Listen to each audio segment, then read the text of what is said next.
Welcome back to the channel. This is Twenty Storm and you are watching first part of What If Hinata Passed the Test of King Naruto.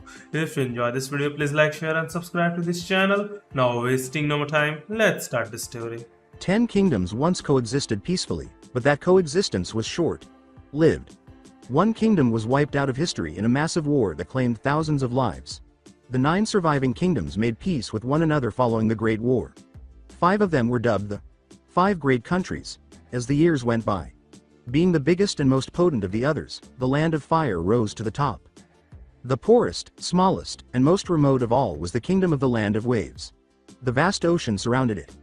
The villagers are flooded whenever it rains because the water rises. Their homes and lands are destroyed by the enormous waves. However, due to its central location, the castle was secure. The royal family tries to save the people when the ocean rages and they scream for help, but everything changes when the king dies. Although Hinata, the third princess, advised her sisters to aid their people, they ignored her. She is a half-blood royal, a piece of shit in fancy clothes, and the daughter of one of the maids to the king. They made fun of her. Her real mother was never met by the youngest princess. According to her father, she passed away at birth. However, the king showed her love despite the fact that she was despised in the palace. She suffered a lot of cruel things after he passed away a month ago. Hinata was forced to wear the commoner's dress rather than her silk clothing by the crown princess, the oldest of the 3 sisters. She was even appointed as their maid. However, the princess never harbored animosity toward her sisters because she had a good heart. Hinata muttered, "Nay, Kiba-san, I think don't deserve being a princess," as she sat against her room's window. In agreement, Kiba said, "Yes, Hinata. Hime." She believed she deserved it, despite the pain. "You deserve more than that. You should be the next queen." Kiba-san, I am not worthy at all, whether a princess or a queen, I'm. Kiba kneeled in front of her and said, "Hinata. Hime, stop degrading yourself. It is true you are half blood, but you are worthy being a princess. You deserve being my princess." He lowered his head and started crying. Hinata knelt down to his level.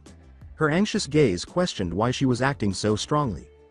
"Kiba-san," Kiba sobbed, not caring if he lost his temper. I'm sorry, hon. I couldn't do anything to protect you from your sisters. I promised I'll take care of you, but I failed." When she caused someone to suffer, the princess detested it. She was mistreated by the queen and her sisters for so long that she began to feel inferior to other people. "It's okay. It's not your fault. Please don't cry just because of me," she begged. She began gently stroking his hair. "I'll be okay." Kiba slowly raised his face to gaze at her. That small smile of hers welcomed him. With her thumbs, Hinata dabbed at his tears and cupped his cheeks. "Kiba-san, smile for me." The last words Kiba heard from his princess, whom he had served since he was a young boy, were those. She is 16 and he is now 18. He vowed to stay with her until the end of time, but it appeared that vows are ultimately meant to be broken. He has a responsibility to keep her safe, but he is helpless. He pondered whether it would be better for his royalty to be separated from her sisters while still running for office or to remain but endure abuse. He watched in silence as the ship carrying Hinata slowly moved with the waves. He stood in silence, displaying his feelings. He prayed silently that she would travel safely. The journey soon appeared to be getting smaller, which meant his princess was getting further away. Kiba entered the castle after patiently observing the voyage vanish, only to discover Hinata's sisters were rejoicing. The crown princess said to her sister, the second princess, "Toast for the most awaited day, my sister?" "Of course, dear sister." After drinking the wine, the oldest laughed and exclaimed, "Thank heavens that filthy bitch is gone." Kiba's ears perked up and his eyes narrowed. He wanted to tear those girls' heads off their necks, for heaven's sake. He was boiling with rage, but before he could do anything careless, Hinata's face appeared in his mind. Loneliness seized him instantly. He walked past them, choosing to ignore them for the day. The boy caught the attention of the second princess. "Hey, that princess you serve is gone. Are you not happy? Finally you won't protect a lowly creature like her." Kiba asked God to grant him a great deal of patience. Ignoring her, he kept walking. She went on, "Whatever, you are now mine." Kiba kept on moving. He moved more quickly and steered clear of the maids in the corridors. He managed to make it to the third princess's room before the tears threatened to spill. He felt safe but alone there. He inhaled deeply, taking in Hinata's subtle perfume scent. He looked around the room. It made him feel nostalgic somehow. Remembering her smile, her lone snowy eyes, her innocent face, her gentleness, her awkwardness, she walked around the room. He missed her in every way. How he wished he could have bid her farewell. How unkind of him. Then he stopped crying. He was sitting on her bed, still in shock that Hinata was no longer there. Fuck it. I'm crying once more. Oh no, he swore to himself. Suddenly, he heard faint sounds. He wiped away his tears and looked for the source. A silver-haired puppy peeked under the bed. He picked it up and gave its belly a rub. The puppy leapt back under the bed and away from him. When Kiba looked beneath it once more, she saw that the puppy was pulling a letter. He picked it up and sat on the bed with the puppy in tow. Then, while stroking the puppy, he opened the letter and read it. To Kiba, my darling, I appreciate all that you have done for me. I'm giving you the adorable white-furred puppy, Akamaru. Kiba.san, please treat him the same way you treat me. I'll see you next time. The Hinata Kiba chose to smile at that. He gave Akamaru a hug, and the puppy gave him a head rub in return. Hinata. Haim, someday, we'll meet again. The land of waves is far, far away, far, far away. The dreaded land of fire was encircled by countless mountains and forests. The fire's king was the most dreaded of all the kings. Every nation has a unique individual who sealed a beast. The cynical nine-tailed fox belonged to the fire's king. It was thought that a beast's power increased with the number of its tails. He is therefore feared. It's not the only reason, though. And the king of the fire was ruthless. The only punishment available after a crime has been proven is death. Whether a child or an old person. His eyes were described as fierce. Nobody dared to look into his eyes.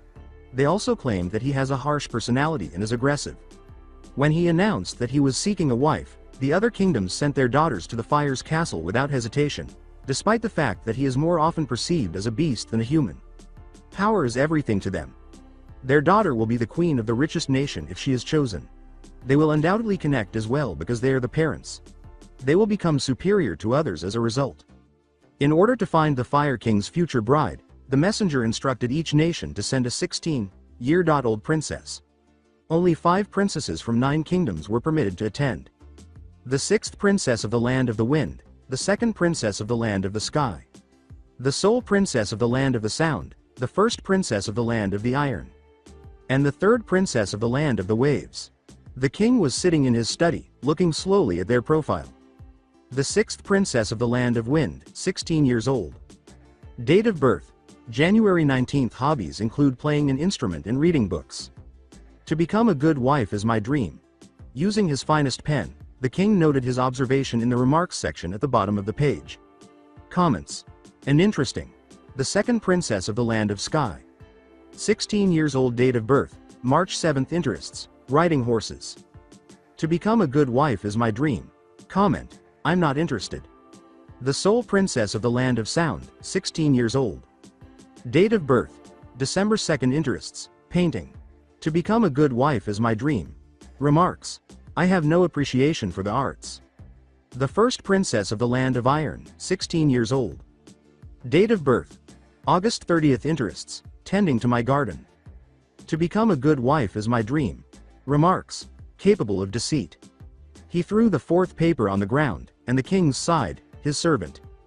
The king said, Tell me, Iruka, why'd I need to get married again? Well, your majesty, so you will have a queen. Naruto rolled his eyes and said, Queen my ass. Why would I marry these gold drillers? Because of his reputation as the most powerful person. He finds it difficult to put his trust in others. They could be taking advantage of him. It's in the law, specifically, the law of peace, Iruka replied, maintaining his head bowed in front of the king. The king was annoyed and said, Look at these profiles. Why do all their dream was to become a good wife? They hope they'll catch your attention. How about, we'll just kill them all. Then, you'll have no wife. Naruto started to say, I don't need one. Hey, but he was distracted by a particular profile. Your majesty? Iruka said courteously, Look at this. The 3rd princess of the land of waves, 16 years old. Birthday. I'm not sure of the precise date. Hobbies. Kiba.san sparring. Dream. I wish I could keep my people alive. King Naruto asked, Isn't this child a foolish one? At least, she had your attention, your majesty. He tossed the paper to the ground and said, TCH. Why the hell they do not have their pictures? It is because you are prohibited to know their face. And what if I chose the unpleasant one? Don't deride your ability, your majesty. Hemp. Whatever. Just prepare everything before those princesses arrive. Iruka left the room after bowing to his king. The paper he threw last was picked up by the Fire King. He gazed at the princess of the Land of the Waves' responses, wondering why she had given them. Iruka caught a glimpse of his king studying the papers through the door. He grinned.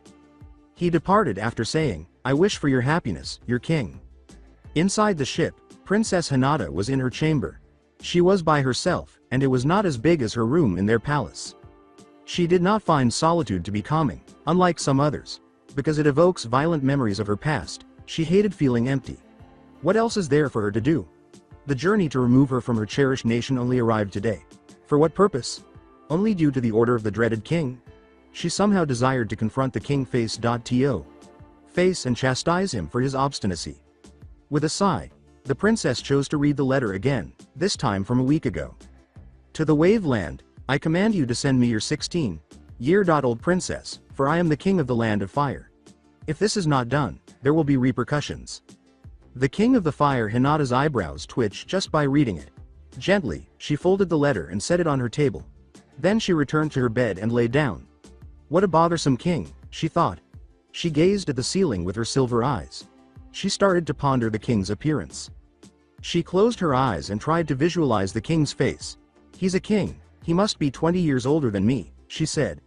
The elderly man's balding, mottled scalp was surrounded by a fringe of gray, white hair. His back was a little hunched, and his face was wizened. The creak of ancient bones accompanied every movement. Startled, Hinata leapt from her bed. No, perhaps I went too far. Once more, the princess visualized his appearance. This time, however, she took into account his fearsomeness, regarding what others might say. A man with sharp eyes, gray hair, and small wrinkles on his forehead. He yells all the time and is only capable of giving orders occasionally. Then all of a sudden he was glaring at her in the princess's image. She patted her chest and remarked, "Eck. Maybe I should stop thinking weird things." Hinata attempted to sleep but was unsuccessful. Here, the sound of the waves was bothersome. She worries about her nation and its citizens every time she closes her eyes. Kiba in particular. She squeezed her cheeks together. They're all right, don't worry. She couldn't relax, so she left her room and went to the voyages, where she noticed the tiny lights in the dark skies. Despite the cold, she had her blanket, some food, and hot beverages. She was treated kindly by the sailors. She was unaware that the king had threatened to punish them if she failed to arrive safely. The other sailors who brought the other princesses were subjected to it by the king. In actuality, Shikamaru, his advisor, suggested that he do so. Around 8 o'clock in the evening was the time. Hinata's pale skin felt the chill of the wind. She shivered with pleasure. It felt familiar somehow. Yes, it's the icy feeling in her heart. It made her smile. At last, she experienced it physically. After all, unlike physical pains, emotional pains cannot be tolerated. The area was completely dark. The light of their journey is the only light she can see. She expressed gratitude to the bright little lights overhead. She lost herself in them. They're attractive. They were all different colors and sizes. She learned that those things are called stars from Kiba when she was younger. Aiming for the night sky, she lifted her left hand. They're more beautiful because I can't reach them, she thought. She picked up her cup of tea and took a sip with the same hand. She looked at the large round moon. She pondered in silence what it would appear like if it glowed. A man wearing rugs grabbed her legs as she was lost in her own world. In her panic, Hinata dropped the teacup. As she gazed at the individual who had touched her, her eyes were filled with fear. Help, M.Me, the impoverished individual begged. He appeared to have gone weeks without taking a bath and was covered in dirt. Apart from that, he had a terrible odor. He appeared to be 2 years her senior. Pardon me F. For my rudeness. Hinata was on her knees, assisting the man in sitting down. Before, he was crawling. Her voice was worried as she asked, "Are you alright?" Her eagerness to assist the man was evident on her face rather than sympathy. OD, the impoverished man's voice sounded. The princess came to the conclusion that he had not consumed any food or liquids. He was weak and thin, too. She responded, "I have foods. Here," and handed him her biscuits. She is not permitted to be touched by men, especially beggars, because she is a princess, but she didn't care. In order for him to sit properly, she forced him to rest his body against her. To help him, she put aside his filthy clothes and the foul stench. The man replied, "Thank you," and began to eat the cookies. Hinata gave him a smile. "If you want more, I have them in my room," she continued. The man looked her in the eyes and said, "What if I'll kill you and steal your goods?" The shy princess confidently replied, "If by that means I'll be able to help you, then I don't mind." He cleared his throat. The mind said, "Thank you for the help. I apologize. I was just kidding." He said to her, "Can I have some more?" Hinata gave him a soft smile once more. She said, "Gladly," and assisted him in standing up. She didn't mind that he was leaning on her and getting her pricey dress dirty. The man was allowed to remain in Hinata's room. She even invited him to sleep on the big futon across from her bed. Naturally, though, she forced him to borrow one of her dresses. But the man had no complaints. When she offered to wash his dirty clothes, he attempted to stop her, but Hinata persisted. It was Hinata who fell asleep first. The man went outside and summoned his bugs just before going to sleep. Tell the king, princess of the land of the waves, Hinata had passed the nobility test. Royal family members were prohibited from having last names, personal wealth, publicly voicing their opinions, and, many believed, from having lives. Members of the imperial family were primarily responsible for participating in religious ceremonies within the palace and attending official events, which they do almost daily. Following his preparation, the king rode south to his palanquin. He had royal maids Sakura and Ino, butler Iruka, left minister Danzo, right minister Shikamaru, and royal guards Haku and Zabuza. A group of people in white kimonos were waiting for them when they got there. The Naruto sat on the chair at the platform and said, "Sadaijin, left minister, Danzo, how was the fire in the northern part of our country that has been handled 5 months ago?" The Daijin, prime minister, Kakashi, informed him that he was there to investigate the corruption being committed by the red ministers. Danzo responded, bowing his head, "We received funds from the Office of Financial Aid and have distributed them to the fire victims, Kakuo Heika." With a gesture toward the rural resident in front of him, Naruto asked, "You, how much did you receive?" 100 yen in aid, but 50 was subtracted for my rent, Kakuo Heika." "How much did the fishmonger receive?" 200 yen, Kakuo Heika." "I authorized 30,000 yen to be handed to the merchants. There are 15 cloth, 20 grain, 15 fishmongers and 10 shoe merchants on this part of the country. Each should receive 300 yen. If so, where are the others?" said Naruto. In an attempt to calm himself, he exclaimed, "In whose belly did they went?" He waited for a response, but he never got one. "Am I speaking to no one?" "Kakuo Heika, the treasury overspent due to famine last year. We used it to continue the famine relief. Please forgive us," Kabuto, Danzo's servant, responded. His head was bent lower than Danzo's. Their other ally, Orochimaru, shuddered in terror. Naruto approached Danzo and scowled at him, saying, "TCH, TCH, TCH. In that case, take the leftover funds from the office buildings and distribute that. Did you intend to make the victims suffer twice?" "No, Kakuo Heika," he said, bowing once more. "Make the relief aid priority and ensure that these people are compensated," instructed Naruto. "Yes, Kakuo Heika." Then they were kicked out. Although Naruto deserved to be king, many officials disapprove of him because of the way he aids the common people. "Your mercy has no bounds, Kakuo Heika," his people exclaimed. He gazed at them indifferently. He is only helping them because his late mother requested it. If not, however, he will turn them into slaves. He made the statement, "TS's. The day is getting hot. Let's leave," and climbed into his palanquin. The trip to the castle will take 5 more hours. Not to sleep, he closed his eyes. Despite his fatigue, he is unable to lower his guard. A week later, the princesses had reached the castle of the terrifying king. They couldn't believe how big it was. In contrast to their white, gray, and caramel-colored castles, Fire's castle is a subdued shade of red. It had enormous steel doors and enormous blocks. Additionally, it has tiny, rectangular windows. Looking around, you can see a large garden with trees and flowers of various colors in bloom. In the center of it is a fountain as well. There are hundreds of guards at the castle of the most powerful nation.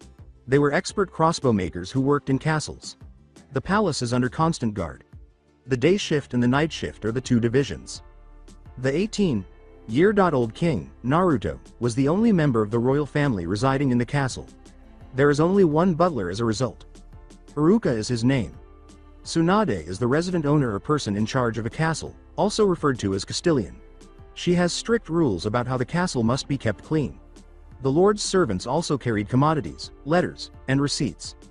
The princesses waited for authorization to enter the castle at the gate. Tayuya, the sixth princess of the Land of the Wind, was dressed in her pink silk kimono and had long, wild, dark pink hair. She had her flute, too. Sakin and Yukon were at her side. Sakin and Yukon both wore their hair straight and dark gray, with long bangs on opposite sides that covered each eye.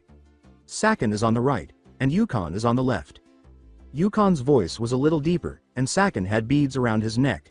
They served as Tayuya's assistant. Kagura, the second princess of the Land of the Sky, had her white hair tied back with a multicolored rope that had bells on it. She was wearing a revealing orange kimono that exposed her arms, legs, and midriff. She was a self-centered and ambitious princess who aspired to be crowned queen. Shikamaru served as both her butler and guard.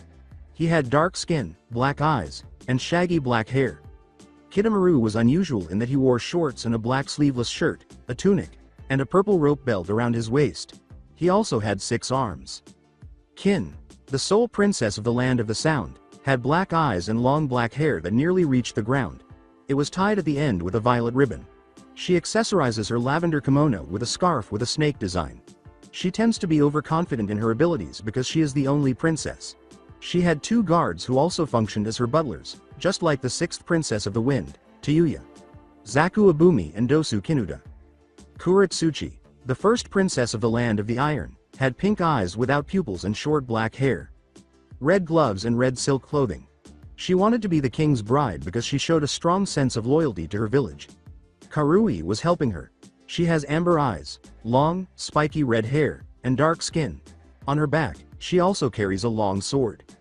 Among the other princesses, Hinata, the third princess of the Land of the Waves, had the traditional lavender tinged white eyes. Why had the other princesses brought their aides? She wondered. She calmed herself by giving herself a mental slap on the cheeks. The man she had rescued, Shino, gave her a gentle shoulder pat. Don't mind them staring at you, Hinata. Why? Yes, she said, pretending to smile. In her heart, her confidence has completely collapsed, and she only wants to go back to her homeland. Shino gave her his biggest smile and said, "You look good in your sapphire kimono. Don't compare yourself to the likes of them." True, he doesn't express his feelings, but with her, things are different. To test the other princesses, he created a clone of himself using his beetles, but none of them were able to assist him. Only she was there. He recalled Kuretsuchi making fun of him, Kin kicking him to death, Kagura ordering her helpers to toss him on the water, and Tayuya ordering his helpers to kill him. He wants to eradicate them just by thinking about it, but doing so would cause problems for his king. Hinata muttered to herself, I wish I had someone from my country too. Her sisters forbade the arrival of her butler and helpers. They anticipated this. Shino said, then, I'll be your aide. But I don't want to be a bother. I just agreed for you to guide me, not to. Do you not trust me? I do. When Shino said, then it's settled, Hinata. She smiled once more.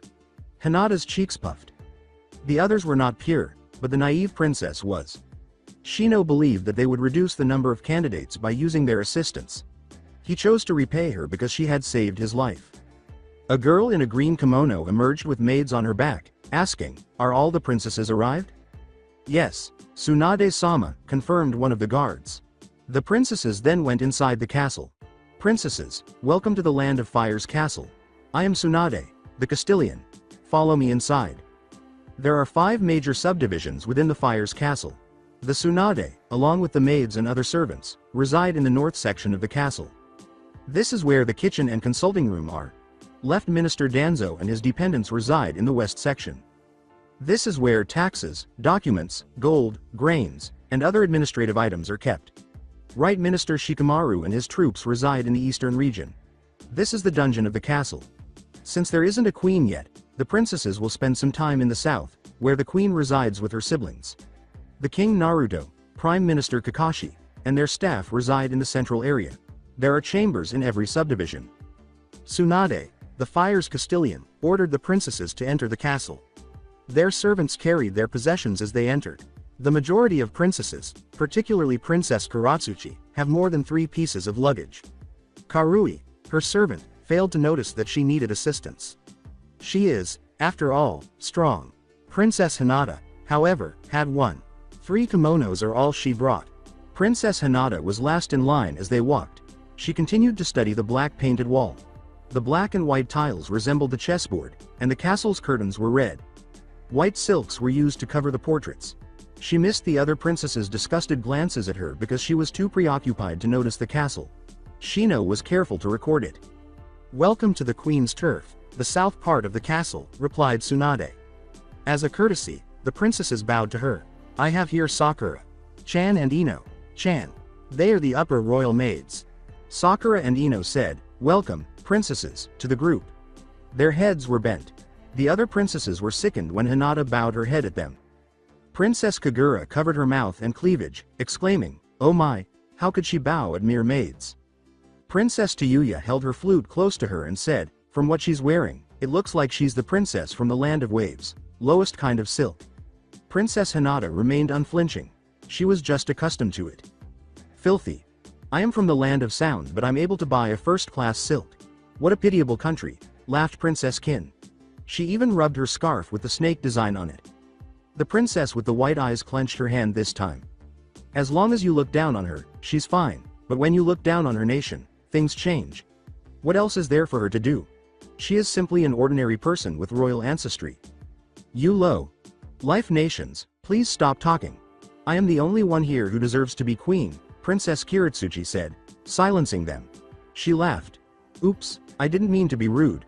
I'm just stating the fact." Kagura yelled, Who do you think you are? I am Kiritsuchi from the land of iron, the 4th in Great 5 countries," she said with a grin. Using her red gloves, she raised his hand and pointed to the floor. "Kneel before me." The Princess Kagura said, "Come again." She folded her arms, this time, exposing the cleavage of her enormous breasts. With composure, Princess Tayuya declared, "I won't kneel to the likes of you." She tapped her hand with her flute. "You'll be the one who'll kneel before me because I'm going to be the fire's queen." Princess Kin protested, "None of you. I will be the fire's queen." Princess Kiritsuchi smiled and said, "How unthinkable that the queen of the richest country could be from the second poorest country. Please don't fight, perhaps we can talk a boo." Princess Kiritsuchi gave her a stern look and said, "Shut your soiled mouth, commoner." Then Princess Hinata stepped back. She found her glare too frightening and malevolent. She apologized in a mumble. Tsunade nodded to them once more. "Princesses, if you may, we will now escort you to your chambers," she said. "Yes, of course, Tsunade Sama," added the 4 princesses. Hinata simply bowed her head. "Your servants will have their own chamber just beside yours," Tsunade continued. The princesses' rooms were situated in a different area. Princess Kin was in the 4th row, Princess Hinata was in the 5th, Princess Kiritsuchi was in the 1st, Princess Tayuya was in the 2nd, and Princess Kagura was in the 3rd. Each of them has a servant who works in their own row. Hinata was shocked when she opened her chamber. Its floor is marbled in a turquoise hue. It even has an inlaid mosaic of pure white lilies. Although the bedroom isn't very big, it's bigger than her own in their palace. She is unsure of her facial expression for some reason. She put her hands to her chest and went into her chamber. Her mouth was slightly open as she wandered around. There were nooks displaying clocks, porcelain, and accessories among the intricate decorations. Doors also had intricate details. Wood panels and wall coverings covered its walls. On top of the vanity in the bathroom are copper basins that have been hand-decorated. There was a mirror in the den as well, but it could be turned on to reveal another flat screen. She finally realized how she felt. It was pure joy. Her room appeared to have been designed specifically for her. She smiled as the tears drained from her eyes. She fell out of enchantment. Shino, who was standing next to her room, hurried over. He made a worried face and asked, "Hinata, are you all right?" Tears were streaming from her eyes as he discovered her sitting on the floor. He took a seat next to her. "What is wrong?" Princess Hinata rubbed her eyes and said, Shino-kun, it's perfect, it's so beautiful. I believe the maids from before were the ones who designed it. Where are they? I must say my appreciations." A female voice said, "Hinata, permission to enter your chamber?"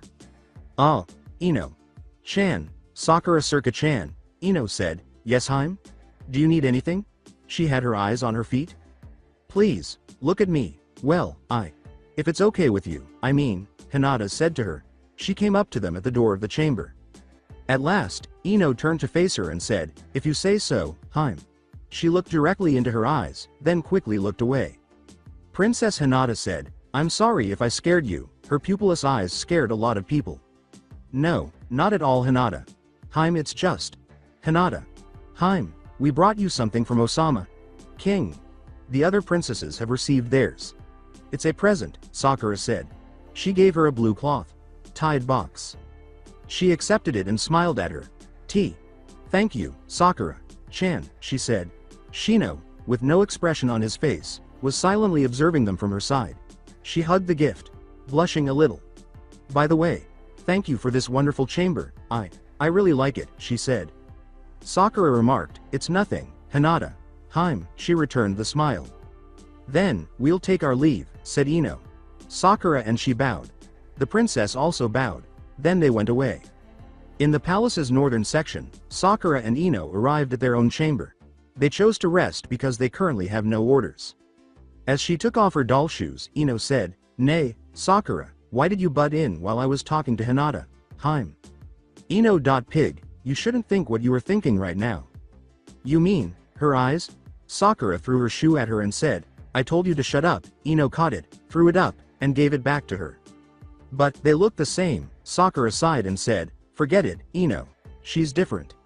She's also nice. Oh, that reminds me, we should do the remarks now." Sakura shook her head, recalling the other maid who had her finger cut for causing trouble for the king. Right, let's do it. I don't want to be penalized by Osama. King, she said.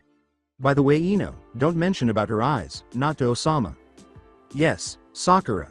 SMH. Notes. Kiritsuchi, Princess of the Land of Iron. Shino. A failure. Tsunade. Blank. Sakura. Ignoring us, she quickly opened it. Ino. It didn't sit well with her. Tayuya, Princess of the Land of Wind. Shino. A failure. Tsunade. Blank. Sakura. She didn't pay attention to us, but she was hesitant to accept it. Ino. One of her servants received it from her. Kagura, Princess, from the Land of Sky. Shino. Not successful. Tsunade. Blank. Sakura. She allowed her servant to open it for her without turning to face us. Ino. She tossed it, from the Land of Sound, Princess Kin. Shino. Not successful. Tsunade. Blank. Sakura. From us, she took it. Ino. She put it to use. Hinata, Princess of the Land of Waves. Shino. Successful. Tsunade. Blank. Sakura. She expressed gratitude to us for her room. We handed it to her, and she got it. Ino. It wasn't opened by her. Sakura put the remarks on her table after Ino, and she had written on it. The king's servants will keep it in the interim until the tests are completed, as the king has not yet seen the results. Naruto was observing the bright moon from the fountain. In the middle of the night, that is. The woman he loves the most was standing next to him. They smiled sweetly at each other while he held her hands and she held his. He listened carefully as she told him stories she had read while giggling. He is deeply in love with this girl. Time flies by. Her head was resting on his shoulder now. While whispering about how gorgeous she was, Naruto brushed her long hair. They are both enjoying themselves. However, that was short-lived. When war broke out, their castle was attacked by numerous shinobi and civilians. He was deprived of his beloved lady. He struggled as his guards dragged him into the palace as he screamed her name. On the other side was the person he loves. They were drifting apart slowly. She cried his name when he called hers. Their young bodies don't have any strength at all. They were just swept away. The king woke up from his slumber. Once more, it was that dream. A piece of his mind. He rose slowly and turned to face his window. Once more, the moon was above the clouds. One more night without her. "Osama," said Sakura. She stood in front of her king's door. "Enter," he said in command. Sakura approached the king, bowed her head, and slowly opened the door to the chamber. "Is it that dream again?" she inquired anxiously. "He drinks tea every night, which she brought for him." Naruto glared at her and said, "Don't talk to me like that. You are just a maid. I am the king." On the table by the window, she set the tray. She approached him after pouring tea into the teacup. Sakura bowed and handed him his tea, saying, "Osama, you don't need to put that act in front of me. We grew together, and I know everything about you. Here." The king got it. Not at all, you were wrong, Osama, she said with a lowered head. I know you were kind inside, you were just hurt back then when everyone you loved died. I know that you hated everything now, but please, learn to love again. Sakura broke down in tears. To him, Naruto resembled a younger brother. When she was 3 years old, he lifted her out of poverty, he adopted her. Naruto gazed at her with those fox eyes and said, Sakura-ne-san. He turned away and sipped the tea, saying, I can't. The princesses, I'm sure you'll fall for one of them. That is impossible. When the lady I loved the most died, my heart died with her. But, enough. Go back to your chamber. I'm sorry, but you must accept that the past me is gone now. This is me now, the fearsome and the cruel king. Naruto raised his eyebrows. Sakura bowed as she left his chamber after saying, your eyes never return to normal, but I am wishing they will turn blue again. I wonder, Naruto muttered. He sipped his tea and looked at the moon once more. He lost both of his parents after the war. He lost his father, Minato, who was adored by everyone as a king. He also lost his mother, Kushina. She urged him to emulate his father as she exhaled her last breath. Naruto let out a sigh. He will never be his father's son. Was his cruelty the reason he was feared? That is untrue. Because of his eyes and the beast within him, he was feared. He is a king, so why did people bow to him? Absolutely not. They all bowed before him out of fear that he would kill them if they didn't. All of it was false. By the time he turned 15, he was aware of all that. Although he was serving his people, they secretly wished for his removal. He came to despise everything as a result. They could all be dead if he so desired. Their survival was entirely due to the late Queen Kushina. Kakashi and Shikamaru served as his guards when his parents passed away when he was 7 years old, along with his beloved lady. They functioned as his father. After the war, he helped a young boy named Iruka, who later became his butler. He also rescued Zabuza and Haku. Both of them joined him as royal guards. His mother and Castilian were both Tsunade, his mother's maid. Sakura knew Naruto well because she was with him prior to the war. She had a friend named Ino who was also a maid. He set the teacup on his table after he had finished drinking it. After lying on his bed, he fell asleep. According to Shikamaru, Daijin Kakashi, Sadaijin Danzo was found with the king's cousin. They were located in the castle's eastern section. Kakashi inquired, how did you learn about Udaijin Shikamaru? One of my men said he was planning a rebellion against Osama. Kakashi questioned, does that minister intend to replace Osama with his cousin? He tapped the table with both of his hands. Shikamaru said sourly, Daijin Kakashi, the fire people know about this. Disgusted by the report, he closed his eyes. They really hate Osama. He clenched his hands and said, TCH, don't tell Osama about this. I won't either. He'll get hurt again. The bride of Osama should be announced soon, Daijin Kakashi. With this, they'll have a queen and soon, an heir. Shikamaru made the suggestion. Kakashi dismissed him after saying, I come to an agreement. I'll talk about Tsunade. Sama about this. The night sky was soon washed by the sun. The various shapes and sizes of the clouds painted the blue sky. It was an amazing day. At the Queen's Hall, where all the princesses and their servants are, Tsunade declared, today we will have to test your ability to sew. A fine lady must sew well. In this country, it is a tradition that the queen will sew garments for her offspring. The princess with the worst sewing skill will go back to her country. Good luck. We have prepared 6 kinds of fabrics. Princesses, you may only choose one. The chosen one can't be chosen again. Tsunade stated to them. The fabrics are on the table next to her. They can choose from a variety of colors for each fabric. Princess Kiritsuchi was the first to make a decision. She examined the textiles. Cotton, hemp, linen, fur, silk, and wool were all present. She rubbed her chin with her red gloves and gazed at them. Since wool is the priciest of the 6 fabrics, she went with it. I'll be having red-colored wool. Princess Tayuya was the next. The silk caught her eye as she touched the other 4 fabrics. The world's most costly silk fabric is mulberry silk, which is the softest and finest type of silk. She cast her well-known smile. She pointed to her flute and said, I'd like to have pink-colored silk. Princess Kagura was the third. The fact that the first 2 princesses received the first 2 most costly fabrics annoyed her. She will simply select the world's most opulent clothing fabrics if she is unable to have them. I'll choose orange-colored fur. Princess Kin had 3 options: cotton, hemp, and linen. Although she is not very knowledgeable about textiles, The linen provided both style and quality. She stroked her neck with her scarf.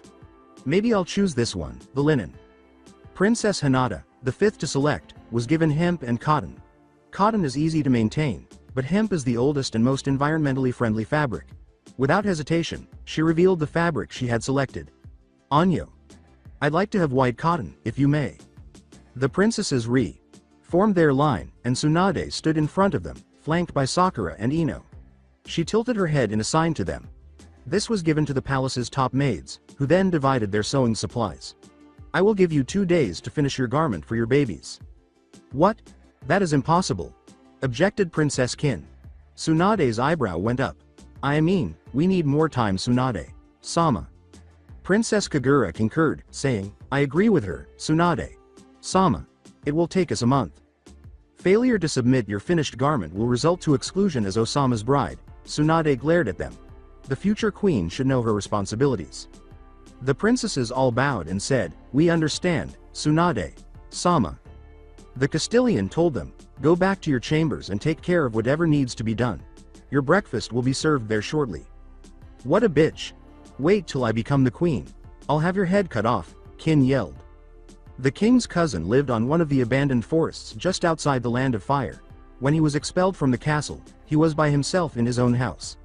Naruto has been cast out of the castle ever since he was made crown prince. Sasuke. Dono, said Left Minister Danzo. Orochimaru and Kabuto, his assistants, bowed their heads. As he stopped cutting the woods, he looked at them and said, I am no longer Prince, Sadaijin. Danzo bowed his head and said, Sasuke. Dono, for us, you are our king. Sasuke responded, I do not wish to be the king, and resumed chopping the woods. Sweat trickled down his chin and soaked his blue long sleeve. The Land of Fire needs you, Kakuo Heika. No, that Naruto is so full of himself. Danzo gasped. He is powerless over the current king. Please, ascend to the throne. The people of Fire already agreed. If he were king, perhaps he could subdue Sasuke. Sasuke said, I have lost interest in anything. He frowned and said, leave. He spent the previous years living alone. Being away from the castle does not bother him. He was simply feeling guilty about something. Orochimaru questioned, was this because of her Sasuke? Dono? Sasuke was taken by surprise. His axe was hurled at him, saying, it's none of your business. Orochimaru swerved around it quickly. If we find her, we will make her your queen. Besides, being a king, you'll have the authority to search for her all around the county. Sasuke. Dono. Kabuto said. He was trembling with terror. Naruto and Sasuke are identical. They both exude fear and have frightening eyes. The 3 men before him didn't notice the sadness in his voice when he said, she's dead. They don't give a damn about how he feels, they desire him. Danzo said, we will examine it. Sasuke was left alone when the 3 of them abruptly leapt away before he could speak. He gazed at the white cloud, painted blue sky. It brought back memories of her. Those eyes with no pupils are silver. Lavender. He gave a headshake. She had passed away. He witnessed her being removed from them. She was never seen again, but her body was never discovered. He gave his forehead a rub. Again, what was her name? He is unable to recall. Her lovely, odd eyes are all that he can still remember. He fell in love with a girl who had those eyes. I still regret not confessing my feelings for you. God damn it! Exclaimed Princess Kiritsuchi. She had the sewing supplies and wool on her table in her chamber. To touch those tools, she had taken off her pricey red gloves. Her servant, Karui, hurried in. Is there something wrong, Kiritsuchi? Heim? She inquired. She complained as she threw away the wool, saying, I can't do this. Why would I? I am a princess, not a maid. The task that Tsunade gave them annoyed her. For heaven's sake, she was a queen. How did she know how to sew clothes? You do it, she told her attendant. As Karui protested, but Kiritsuchi. Heim, what if Tsunade discovered? As the princess hissed, I don't care any of that, they'll never know if you shut your mouth about it. She left her table and walked over to her bed. You stitch, I'll sleep. Yes, Kiritsuchi. Heim, Karui at last had to concur. She sat down on the ground and began stitching the wool into a baby's outfit. She let out a sigh. There were many self-centered monarchs in the Land of Iron who treated their servants like slaves. Is this the reward for her loyalty? Ino yelled, Hinata. Heim, outside her room. The princess walked over to her door and slid it open. She noticed that Ino was carrying trays full of delectable food. She said, "Thank you, Ino-chan," with a smile. The princess finally said, may I know what's the king's, seal looks like?" After hesitating for a moment, Ino set the food on her table next to the cotton fabric and her sewing supplies. She inquired curiously, "Why is it, princess?" She gave herself a mental slap for it. Her questioning a royal is so disrespectful. It looks like a whirlpool. Is it? Hinata's face flushed abruptly. She gave a headshake. Through anxious eyes, Ino inquired, "Are you all right, Hinata?" She has a soft spot for the shy princess, Nothing, it was just embarrassing. I was, imagining things. I'm sorry if you. Princesses are not allowed to see Osama's face yet, Ino murmured. She acknowledged, "But I wish you won't be chosen." Hinata felt a chill go through her heart.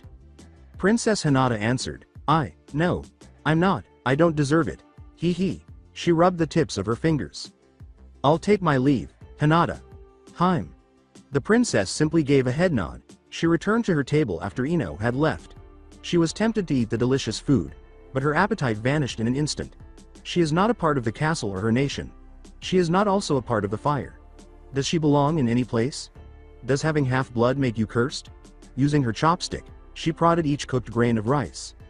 She searched for that familiar voice and said, Now, don't waste the food, Hinata." It belonged to Kiba, but he was nowhere in sight. Oh, it was only in her head. Her mouth curled.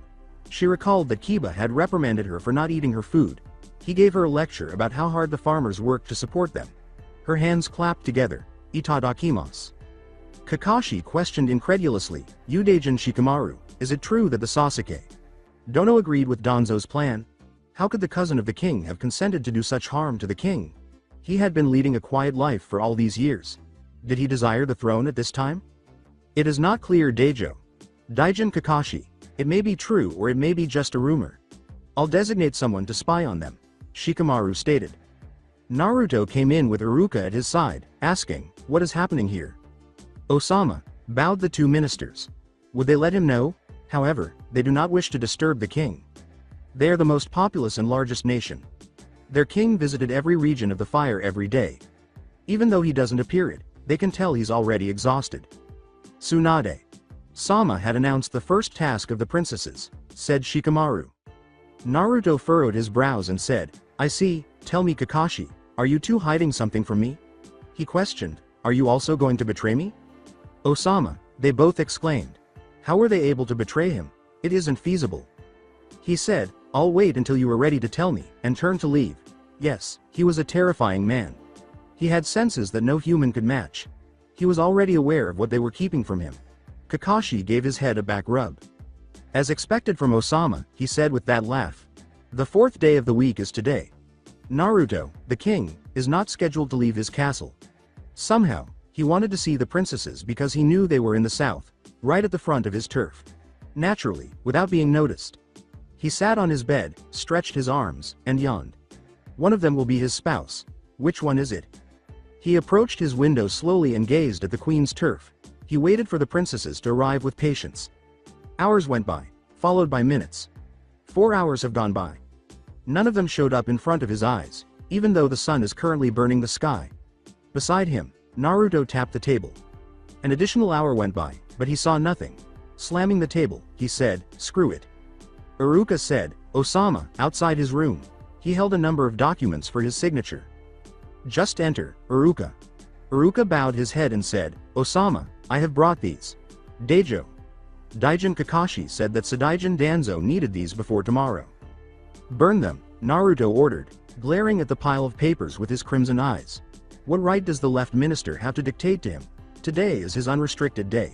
He doesn't have a schedule. Today is the day he can relax. Why in the world did Danzo send documents to be signed today? Iruka quickly went to the king's window and tossed those papers outside, saying, "Yes, of course." He used his hands to perform the tiger hand seal just before they dispersed throughout the air. He then created a superheated chakra inside his stomach, released it through his mouth and lungs, and extinguished the fire that was burning the papers. "It is done, Osama."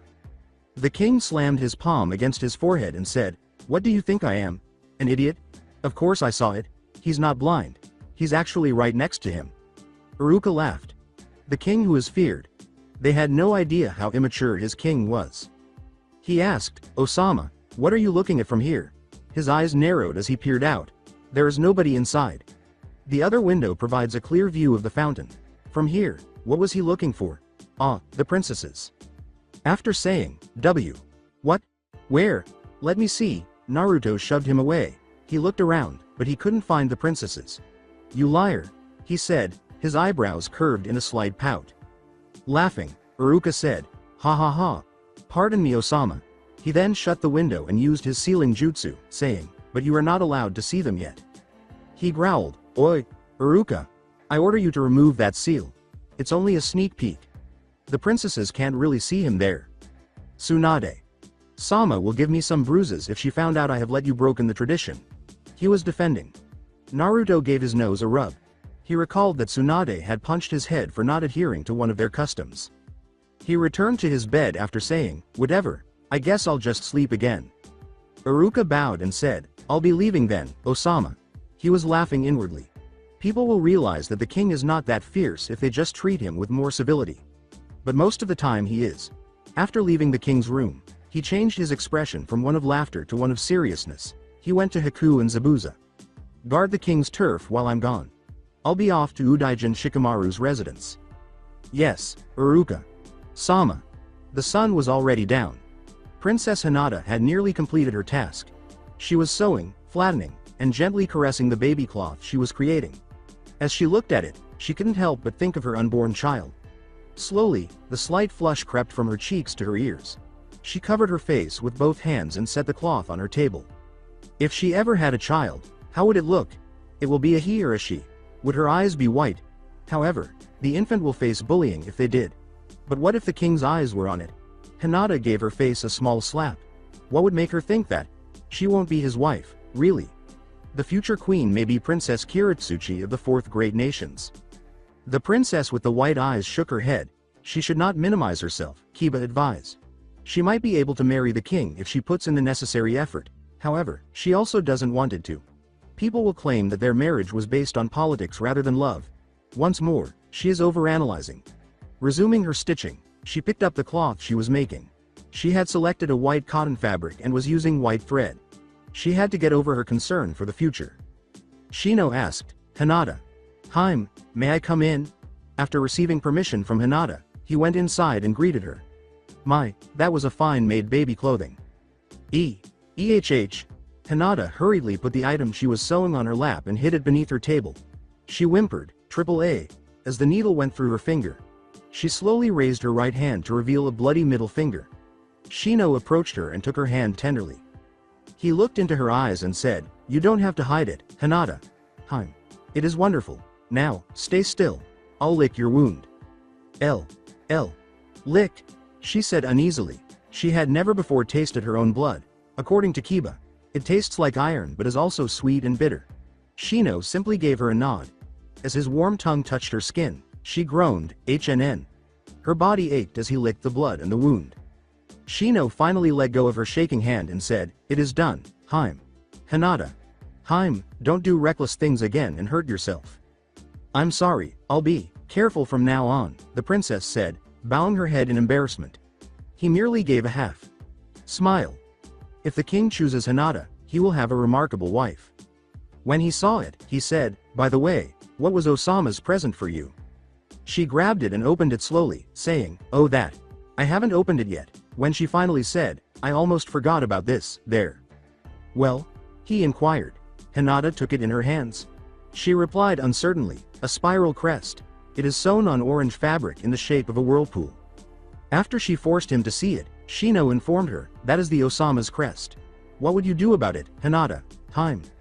I wonder why the king gave me this, or the other princesses, she murmured. I saw Princess Kin using it as a design on her kimono. EHH. Are we allowed to use it as a design?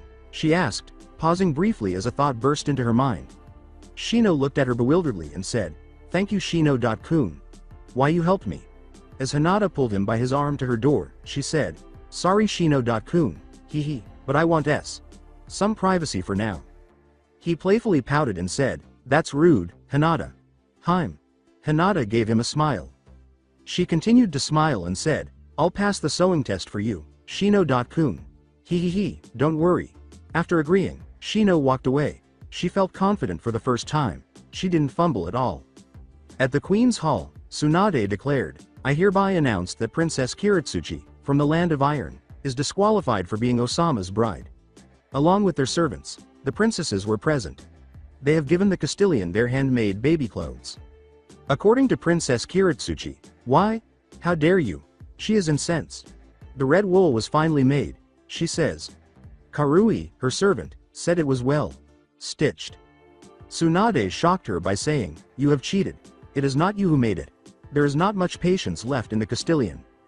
I didn't.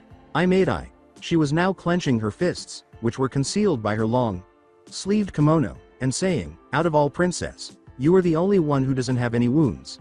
The remaining 4 have them have wounds. It's because I'm good at it, demanded Princess Kiritsuchi. She was silently laughed at by the other princesses. She was acting very powerful at first, but now she appeared foolish. Hinata looked at Shino, who was standing next to her, for some reason. She gave him a silent thank you. When her sisters hired her as their maid, she had mastered the art of stitching without getting stung. Maybe she was fortunate. Tsunade growled, please, leave. Princess Kiritsuchi screamed at the top of her lungs, no way, no fuck. But Tsunade silenced her by rupturing the ground with one finger. The Castilian's tremendous raw strength is her defining characteristic. Ino. Chan, Sakura. Chan, get this bitch out of here. She raised her eyebrows. They pulled her away, saying, yes, Tsunade. Sama. As she followed them outside, the princess servant was examining her feet. However, the princess continued to scream. She insisted that she would eventually get her retribution. Tsunade simply disregarded her. Princess Kagura's laughter caused her breasts to blush a little. What a pitiful creature, she said. Her revealing attire was unsettling. Tsunade simply gave a headshake. Good for her, Princess Tayuya said, touching her hand with her flute. Silence, princesses, return to your chambers and wait for the next task I'll be giving you, Tsunade said. Princess Kin protested, what? Another task? I haven't even rested, but got no response. Her feet were stomped on the floor. A greeting of Daijo. Daijin Kakashi, Tsunade said as she walked into his office.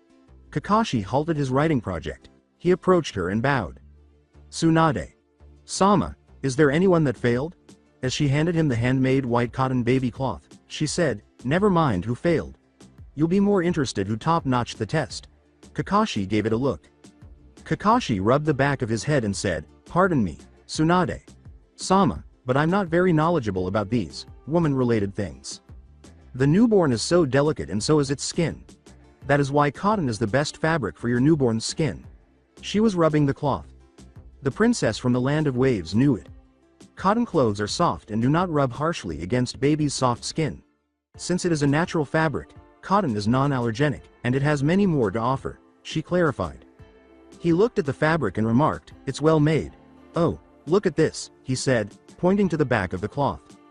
Exactly. Other princesses gave away that. The other one used is as a display on her kimono while Princess Hinata, she treasures it. Tsunade laughed. I see. Osama's present, his emblem, she designed it for her future baby's cloth, he laughed. Tsunade acknowledged, I can already see whom I'll vote for. Reminding her, but the tradition, 4 more tasks, he returned the cloth to her. Tsunade said goodbye to the Prime Minister, yes, I know, I'll be leaving then. He went back to his chair and made the decision to halt his previous action. He will report on the sewing task for the time being. When he and Tsunade learned about the Princess Hinata of the Land of Waves, he pondered whether the king would experience the same warmth. He smiled somehow, hoping that his king would fall in love again. He pitied the 5-year-old girl who had been Naruto's previous lover and had perished in the conflict. He pondered what the princess who would be chosen to be the king's bride would do if she were still alive. Nevertheless, obtaining proof of Sadaijin Danzo's plans is his top priority. The king can then put him to death. Years have passed since the custom of selecting a fire's queen was instituted. Every 16-year-old princess in the surrounding nations was called upon to be considered as a potential bride for the crown prince. The Castilian is in charge of overseeing the tasks.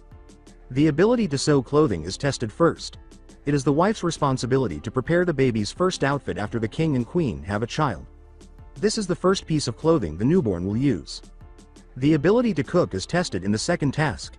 It is her responsibility as the queen and king's spouse to prepare her husband's breakfast. The applicants will prepare their own breakfast. The third task involves testing the household skills of cleaning, ironing, polishing her partner's walking boots and blade, and cleaning her husband's uniform. Naturally, a wife would look after her husband and their kids. Although the king and queen have separate rooms, the queen and her husband can sleep in a room on her property. This is her responsibility. The fourth task is to see how well she can dress or apply makeup to appease her partner. She needs to look presentable and maintain good hygiene. As part of this assignment, the Castilian will teach them a particular dance known as the affection tap, which she will perform on her first night with her husband, the king. The last task will go to the person who takes care of herself, looks good, is educated and well read, and who also pays attention to national customs, habits, culture, and cooking. The Queen of the Fire, who is the wife of the king, will be selected from the final task. The left-leaning candidates will confront the king with anything that will keep them from seeing one another. The final task will be assigned by him. Based on their performance, he will then select one of them. As of right now, Tsunade made the announcement earlier. The kitchen of the castle was where Princess Hinata and the other princesses were. They each have their own cooking stations and utensils. The large table in the middle of the kitchen held the ingredients, which included meats, vegetables, and seasonings.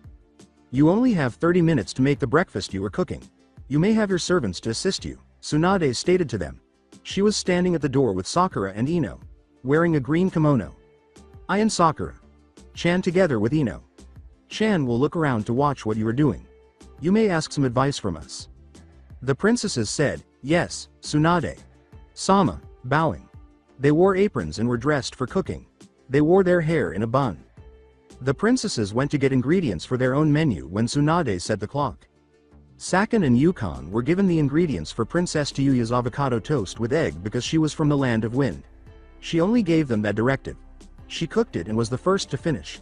She finds cooking to be simple. She came from a nation that had a lot of agricultural products, and she had tried cooking them in various ways. Her talent astounded Tsunade. She not only cooked quickly, but elegantly as well. She wasn't even asked for assistance by the princess. Princess Kagura had gathered the ingredients for her peanut butter banana smoothie, her breasts slightly uncovered by her apron. Tsunade observed that she consistently wore skimpy attire. To mix the ingredients, she had Shikamaru, who can do it with 6 hands. She finished just ahead of schedule, just like Princess Tiyuya. Sakura and Ino gave her a mental round of applause for the way she created her dish. It was indeed presentable and lovely. Dosu and Zaku, Princess Kin's servants, handled all of the work. Zapped scrambled eggs with veggies requires more chopping and scrambling of the eggs, which could get her clothes dirty, not because she is a bad cook. Tsunade gave her permission to do so. The third person to finish is her. The princesses were instructed to take their dish and depart once they had completed cooking. They just went back to the main hall of Queen's Turf, where they will wait to be judged. The fourth potential princess, Hinata, was still in the kitchen. She just shook her head when Shino offered to help. She trailed off, I really wanted to do it by myself. She had just gathered everything she would require. She spoke, and Ino heard. She developed a fondness for the strange princess once more. She naively proposed, why is that Hinata? If he helped you, you'd finish your meal quickly. She had already completed 3 dishes when she turned to face her kitchen table. It makes sense that she is the only one remaining. It's fine, Ino Chan, she said with a smile before returning to her cooking. Princess Hinata was able to complete her dishes right before the 30 minutes were up. Since her tiny, fragile hands couldn't hold all of the dishes she prepared, she asked Shino if she could bring the others. Her assistant accepted it, of course. His only desire was to assist her, princess. The first 3 princesses present continued to give her sly glances as she entered the main hall. Their dishes were arranged on tables for each of them. She felt her knees start to shake as she walked. Why are they so hostile toward her? Did she do something wrong? Does she appear repulsive? She simply wore the same blue kimono that she had on the first day she was at the castle. Was it incorrect? Only 3 kimonos are hers. Clearing her throat, Tsunade said, attention princesses. Settle down. I and my aides will come to your station to examine your dishes. Tsunade glanced at every dish before making her way to Princess Tiyuya. They are all skilled cooks, as she can already tell. Making the choice of who will return home could be difficult. Her dish, avocado toast with egg, looked intriguing when she got to Princess Tayuya's station. The princess stopped her from tasting them with her chopsticks. Please, use the spoon. She followed her instructions. Her dish has a delicious flavor. After grabbing her pen, she scored it. Sakura followed suit. Ino as well. She received a perfect score from each of them. Tayuya. Haim, could you tell me why you chose this dish? Tsunade inquired. Tayuya fidgeted and blushed as she looked at her feet. Sakura's eyebrows went up. This sight is new. She replied, sometimes, simple is just better. I sliced 2 of whole grain bread, lightly toasted, and topped with smashed avocado and a sprinkling of salt and pepper that makes a flavorful and rich base. On top of that, I placed 2 sunny side up eggs for a healthy dose of protein, and the king can have a well-rounded breakfast. She continued. She knew what foods were. Tsunade told her she did a fantastic job and nodded. Unaware of Princess Tayuya's smile for the other princesses, Tsunade and her assistants proceeded to the second station after the first. This task will be won by her. She was aware of it. She questioned the other princess, what dish is this, Kagura, Haim?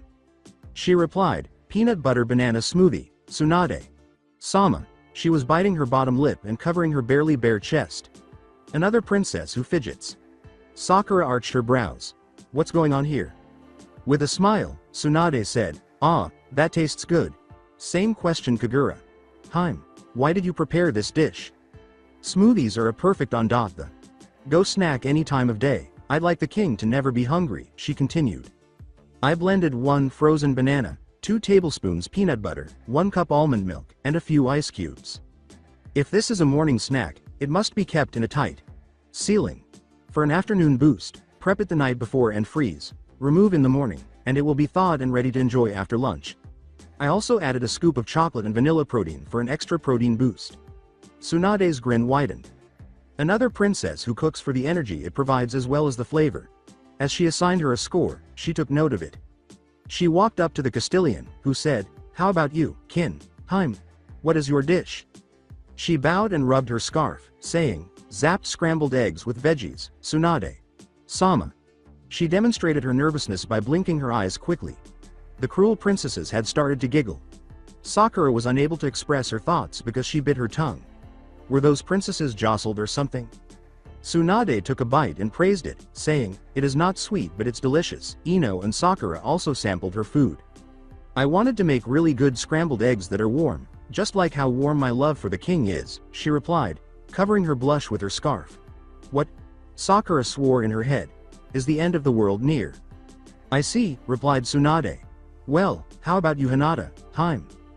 Hinata replied, why? Yes. As the Castilian and the others walked toward her. I made fruit and yogurt parfait, breakfast burrito, healthy morning glory muffins, and fried rice. As she took a bite, she questioned, you made 4 dishes, why is that? She rubbed her hands together and said, lads eat a lot of foods, they need a lot of them. I was thinking tea. That the king has a busy schedule and he needs a lot of energy. The original, Sakura pondered. Ino was taken aback to discover that all of her dishes were not only delicious but also adorned with heart shapes and sweet phrases. In any case, Ino had no regrets about her statement that she shouldn't be queen. After reading what was written on the fried rice, Tsunade smiled and said, do your best Hinata concealed her blush by bending her head. After tasting her food, she recorded her score and faced the princesses in the center. It was a hard decision. All of the dishes taste delicious. Princesses, return to your chambers and I'll call you when I have reached my decision. The princesses all said, yes, Tsunade. Sama, at once. After bowing, they walked out of the hall. Tsunade asked her assistants, Sakura, Chan, Ino, Chan, who will go home? Ino responded to her by saying, I suggest Hinata, Haim. The sun is shining peacefully on the sapphire atmosphere, as it always does in the fire country. The various birds are chirping as they fly across it. The wind's warm breeze is causing the grass to sway. The fire castle is in disarray on what should be a pleasant day. Everyone in the castle assembled in the main hall at the front of the king's turf. There is no sign of the princess of the land of waves. Shikamaru commanded, spread and search every part of the country, bring the princess alive and unharmed.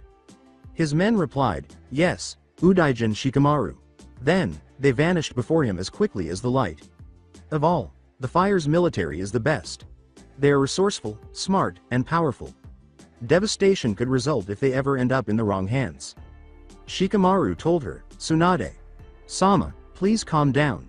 In an attempt to soothe her, he patted her shoulder and said, we will find her. The Castilian rarely loses her feelings, but she was concerned. Please, it's been 5 days. The princess can be dead, she said. She fears that they may discover only her head or, worse, her body floating on the river.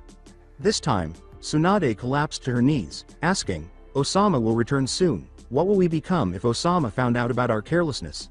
She clenched her kimono and shook her head. Oh my, what if we can't find her? Does that mean there will be another search of the king's bride? Asked Princess Tayuya. Princess Kagura chirped, perhaps they will pick one of us. She was pretending to be anxious. She even sniffed and said, I hope they'll find Hinata. Soon, she surprisingly carried a handkerchief, which she used to dab at her eyes. Princess Kin was sent home after completing the second task because she failed to even touch the food she was preparing. 5 days ago, the third task, which dealt with household ability, was announced. The storeroom, which was situated in the deepest section of the castle, needed to be cleaned by the 3 surviving princesses. Princess Tayuya, Princess Kagura, and Princess Hinata.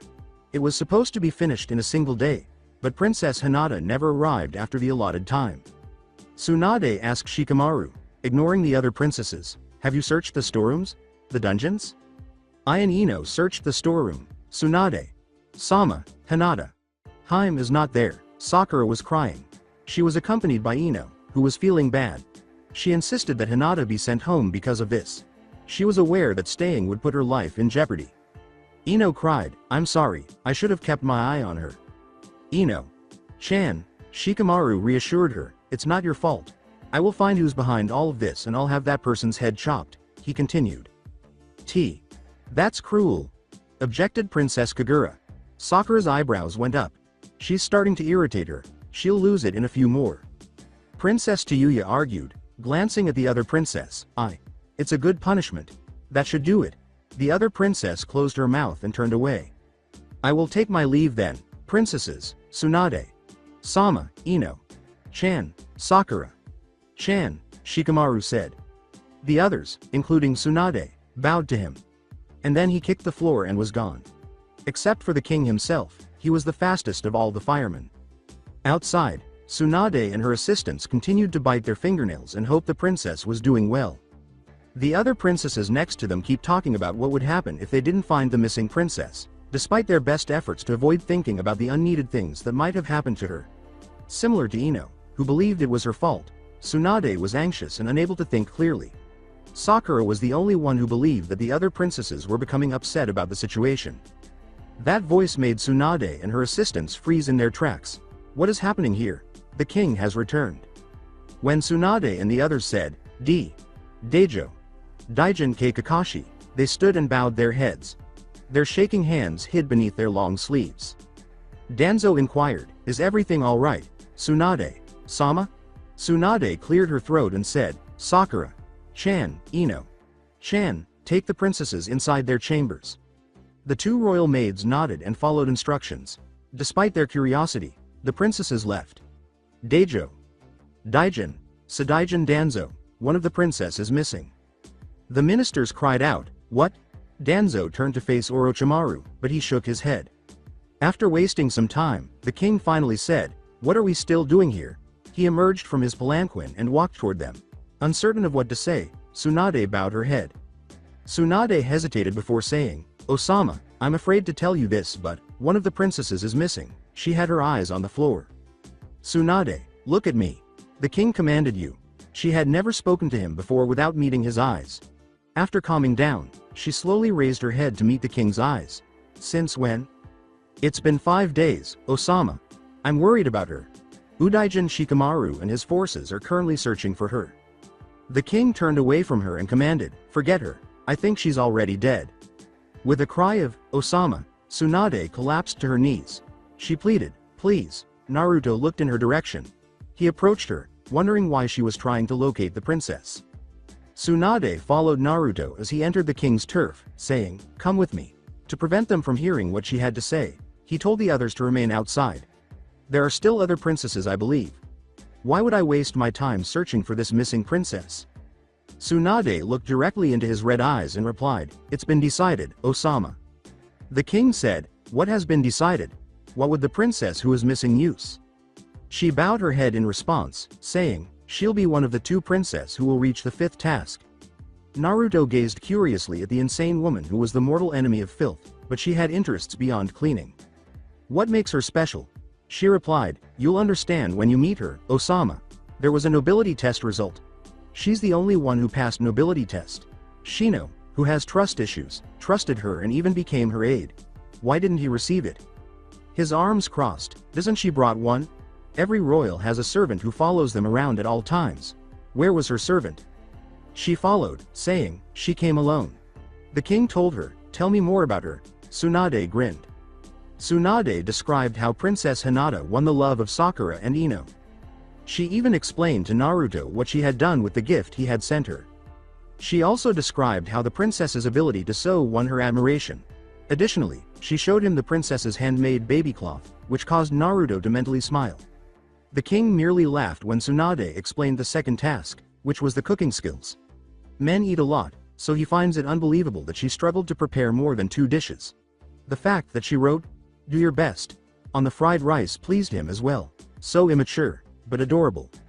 "Give me one her things," orders the king. The Castilian followed Naruto's instructions despite being perplexed. She proceeded to Hinata's chamber after leaving his. "This is one of the princess's kimono," she replied. It was a minute before she returned. Tsunade was shocked when Naruto sniffed the kimono. It was somewhat corrupting to sniff someone's clothing, especially a girl's. "Osama?" she asked. The king replied, inhaling another scent from the princess's cloth, "She has some nice scent." The Castilian tipped her head to her right and said, "I guess." "Tsunade, you're looking funny. Don't worry, with this, I can find her." At last, the woman at the king's front realized what was going on. Naruto's senses are advanced. Even though he doesn't know where she was, he will undoubtedly locate her by learning her scent. Tsunade let out a sigh of relief. "Osama, please save that young princess." Despite his fatigue, Naruto made no effort to rest or change into his royal attire. He was curious to meet the princess Tsunade was referring to. He took a whiff of the warm air from the palace's highest roof. From the west of the fire country, he detected her scent. He ignored the onlookers as he leapt from tree to tree. Somehow, he was pleased to feel the wind as he perspired from using up all of his energy. He hasn't done this in years. Even after arriving at the castle's edge, he was still unable to locate the girl. He went farther and farther away. How the princess got to such a perilous place shocked him. He paused at the wild animal habitat in the West Forest.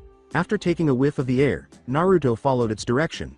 It grows stronger the closer he gets. The scent of vanilla and caramel, with a touch of mint and strawberries, was drawing nearer. Shutting his eyes, he allowed his senses to guide him. After taking a few more steps and inhaling the familiar smell of iron and blood, a human's blood, he opened his eyes. When he opened his eyes, he saw a girl with a tiger on top of her blue lavender kimono lying on the ground. He leapt quickly and kicked it in the head, causing it to snarl in agony. The princess's eyes were blurry as she glanced at the person who had saved her after getting a scratch on her shoulder. Her wounds caused her to lose too much blood, but she was doing everything she could to avoid fainting. The pool of her own blood was where she lay. The larger of the two tigers snarled once more. Naruto stepped back, his hands clenched beneath him. He waited for the creature to advance and attack him. Please, don't die," exclaimed the princess. She used what strength she had left to say those words despite the pain and lightheadedness. Naruto grinned. He has never heard those words before. People want him dead after all these years. "Don't die, please." Inside his head, it continued to rewind. He had no idea that he was permitted to live. He spoke loud enough for her to hear, "I won't." When the tiger attempted to bite him, he punched it in the jaw and collected chakra in his fist. He and the princess were left behind when the animal was flung far away. He slowly spun around to confront the injured girl. Hinata gazed at the one who had saved her, her eyes half open. His hair was as spiky and blonde as the sun. Did she think she had seen them before, or was she just dreaming? The king approached her and carefully lifted her up in a bridal fashion with his powerful arms. Hinata thanked him with her eyes since she was too exhausted to move her mouth. She was held close to Naruto. He could be hugging her, or he could be just making sure he didn't drop her when he leapt from each tree. Since it might lessen the likelihood of running into other wild animals, he is continuing on the same route he took to locate her. He can defeat them, but if it continues, his time will be wasted and she will perish. Just before she passed out, Hinata made sure to glance at his face. Her savior's cheeks are marked with 3 whiskers. She chanted that until she finally allowed the darkness to consume her. The 23rd day of the 7th month is today.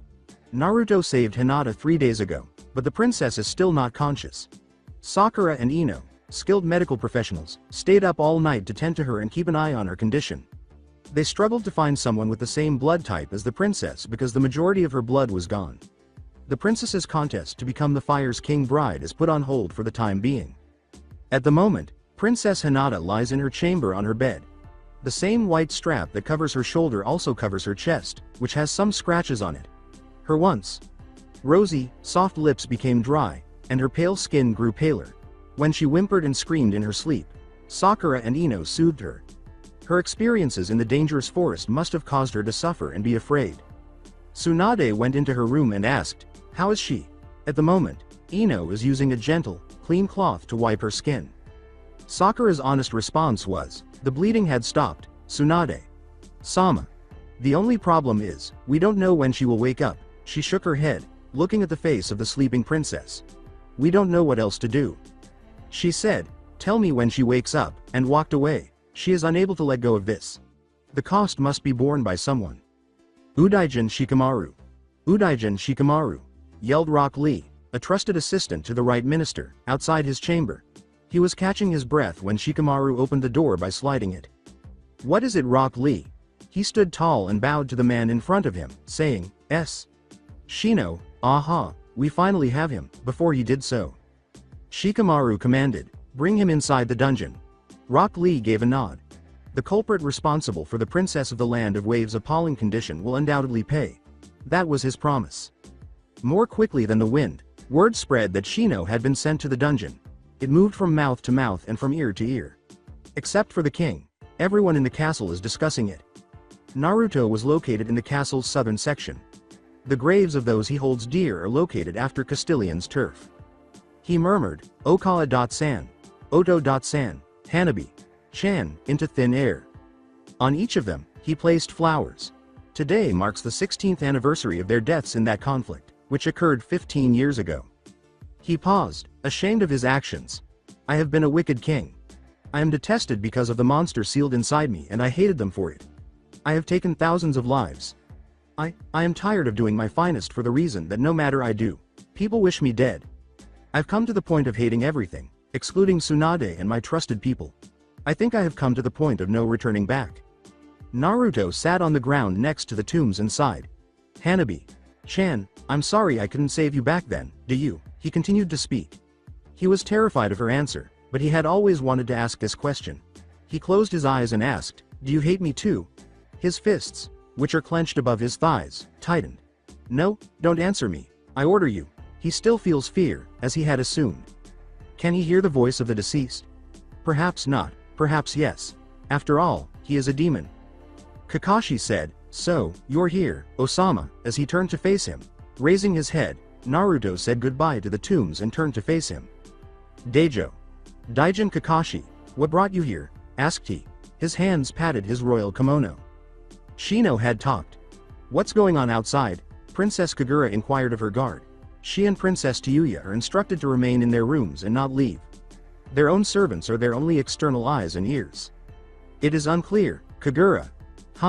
But I saw Shino, the injured princess's aide, kneeling on the floor covered in blood." Kidomaru replied to her. She asked in shock, "Does that mean he's the one who did that to the grubby princess?" "I can assume less, Kagura." The princess of the Land of the Sky laughed and said, "Well, whatever. I hope she never wakes. It'll benefit me if she dies. The other princess will be her only concern." Tsunade snarled at him, "I can't believe it, Shino. How could you?" He still has blood seeping from his wounds. With the Castilian, left minister, and his assistants surrounding him, he was kneeling in the middle of the dungeon. He coughed blood and said, he gasped, "I was deceived. Despite his severe injuries, he has refused medical attention until his princess awakens." He pressed his chest to stop the bleeding and said, The princess, oh. Of Ughh, the land of iron. He took a breath and regained his strength. Kuretsuchi, she fucking told Hinata. I was out in the West Forest to lure her there, agg, Ha. She deceived me. Her servant, Karui, used her ability to transform, copying Hinata. She gave me sweets with poison that paralyzed my body. Tsunade ran to him and yelled, "Stop it, Shino. Let me heal you." Instead, Shino gave her a shove. "If Hinata dies, I'll die with her, you moron," shouted Rock Lee.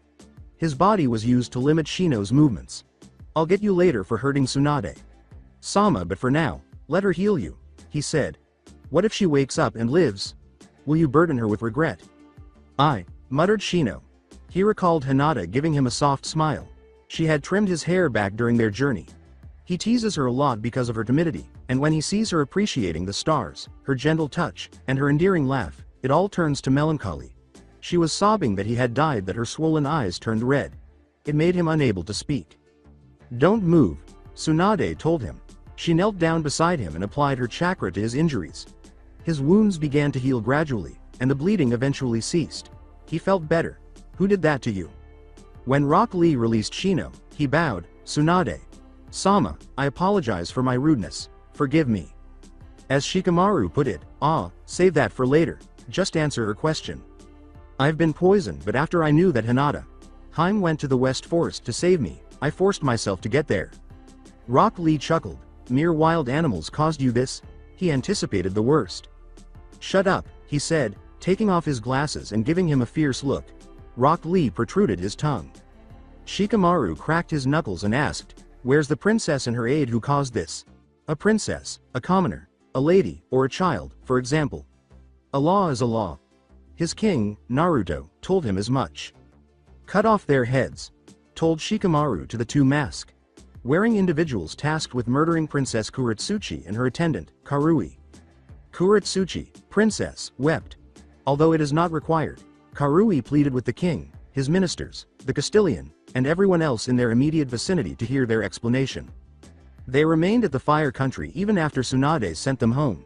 What does that mean? Moreover, Shino had already explained what had occurred. They thought her jealousy was the reason behind it. For a while, the princess boasted about being a member of the fourth great nation's royalty. Perhaps her pride didn't accept that she had already lost. "Please, Kakuo Heika, kill me instead, please. Just don't harm the princess." Karui wept. Kuretsuchi gave her a tearful look. She treats her cruelly. Why does she still care about her when she treated her like a rag? The princess was embarrassed. "Any last words?" asked the king. Before they were killed, he made the decision to allow them to speak. He's going to kill someone once more. "Karui, I'm sorry," the arrogant princess sobbed. Her servant joined her in tears. She shed more tears as she said, "I apologize, Kuretsuchi.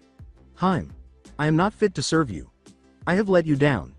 The princess smiled despite her fear of having her life taken. To ease her anxiety, she smiled. She ought to have treated her with more kindness. Naruto guessed. Then, it's settled. He signaled the masked individuals to raise their enormous axes with a wave of his hand. They bided their time until that hand fell. They will also drop their axes at that point. Wait. Stop. A voice suddenly erupted, fearful but determined. Princess Hinata is the one. She supported herself on one of the castle's posts. She's having trouble breathing. Ino and Sakura came out to where she had come from. As the princess approached the soon-to-be murdered princess and servant, they stood by her side. When Hinata said, "Please, don't kill them, Kakuo Sama," she fell to the ground. She bent her head down to the ground. "I beg of you." As Hinata darted toward the main hall of the castle, where Princess Kuretsuchi and Karui were, Naruto watched. She jumped and landed in front of him, lowering her head to the floor. Ino and Sakura chased after her, pleading with her to watch out for herself. She shouted, "Kakuo Sama, I beg of you," to him. The masked individuals were prevented from striking by the king. He glanced at Sakura and Ino, who were persuading the injured princess to return, and asked, "What does the injured princess doing here?" The two maids exchanged glances. They bowed before the king and exchanged anxious glances. Concerned about what the king would do to them, Ino squeezed her eyes shut and said, Haim rushed here upon hearing that Princess Kuretsuchi and her aide will be executed. Osama. Naruto looked at the princess, who continued to keep her head down. She had on a pink kimono adorned with white flowers. She didn't raise her head to face him, as he had hoped. He questioned, "Why is it?" He was unable to resist approaching her. He leaned over her, letting his left hand move to the princess's chin and cheek. When he touched her, she shivered. He gently raised her face so she would look at him. He was taken aback when he noticed that her eyes were fixed on her. They resemble those of Hanabi.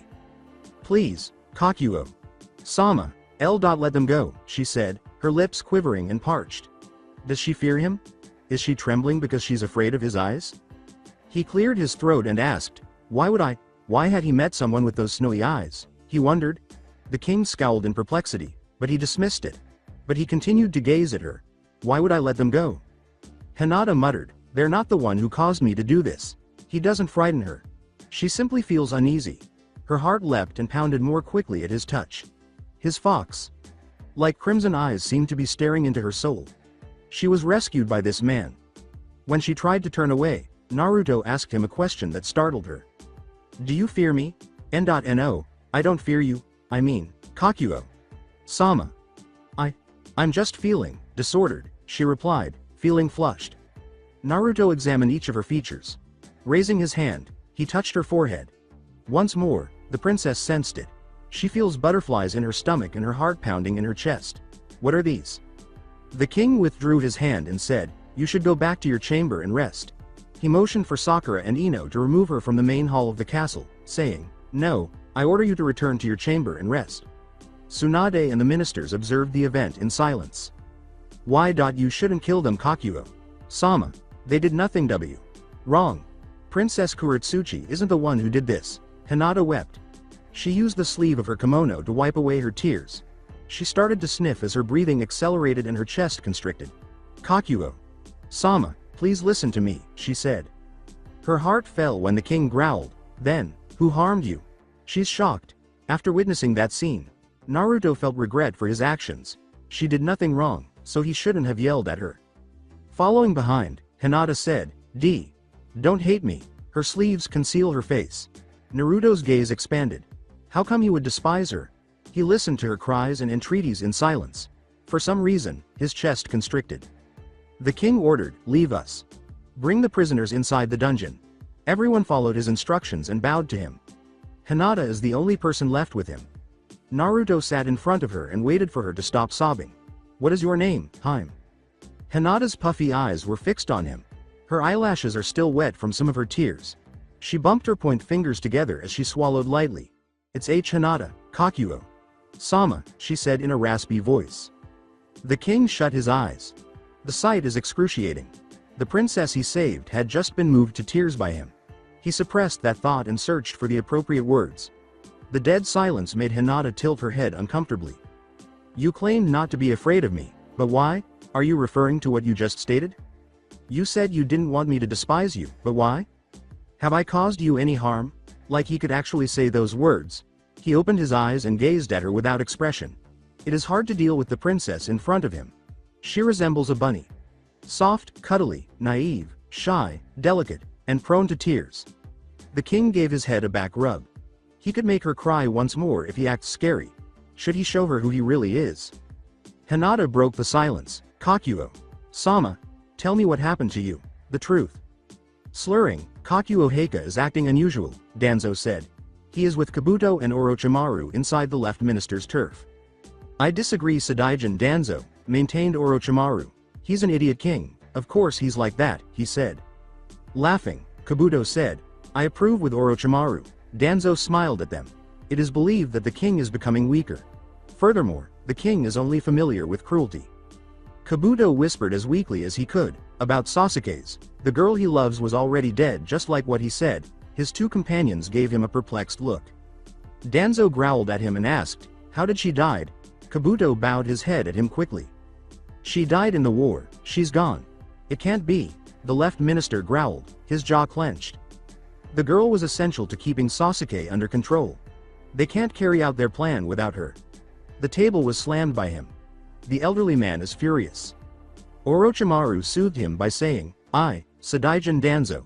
Let me fix this," He gave a broad, sly smile. We will succeed. Sakura had just completed assessing Shino's health in the Castilian's turf, the castle's clinic. He is no longer in danger. Ino is also there, staring at the shadowy walls in blankness. She continued to sigh almost every minute. Lee slammed the door to the room where Ino and the others are, saying, I heard that Shino Baka is here, where is he? To the door. He noticed that Shino had tiny bandages on his face and was completely covered in white cloth. Rock Lee smiled. Nice, Shino, he said with a laugh while striking the nice guy pose. Sakura slammed her palm against Shino-kun's forehead and grumbled, Rock Lee-kun, you should let Shino-kun rest. She gave a headshake. It's best to avoid having those two together at the same time. Shino returned the smile to him, asking, are you still convinced that you can achieve your goals by not wanting them? He sat on his bed slowly. I'm still Udaijin Shikamaru's right hand. Lee's eccentric smile made him stand tall and proud. Whatever. Just do your best and quickly gain your strength back. I'll fight you again. I'll win this time, he said. Sakura informed him, I think Shino-kun beat you 300 times.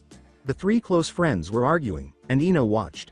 She still doesn't feel that open and connected to them. Lee argued, I beg to disagree. He took out his little notebook and looked through it. Shino showed them his notebook and circled the number, saying, see, Shino only won 299 times. Shino started giggling.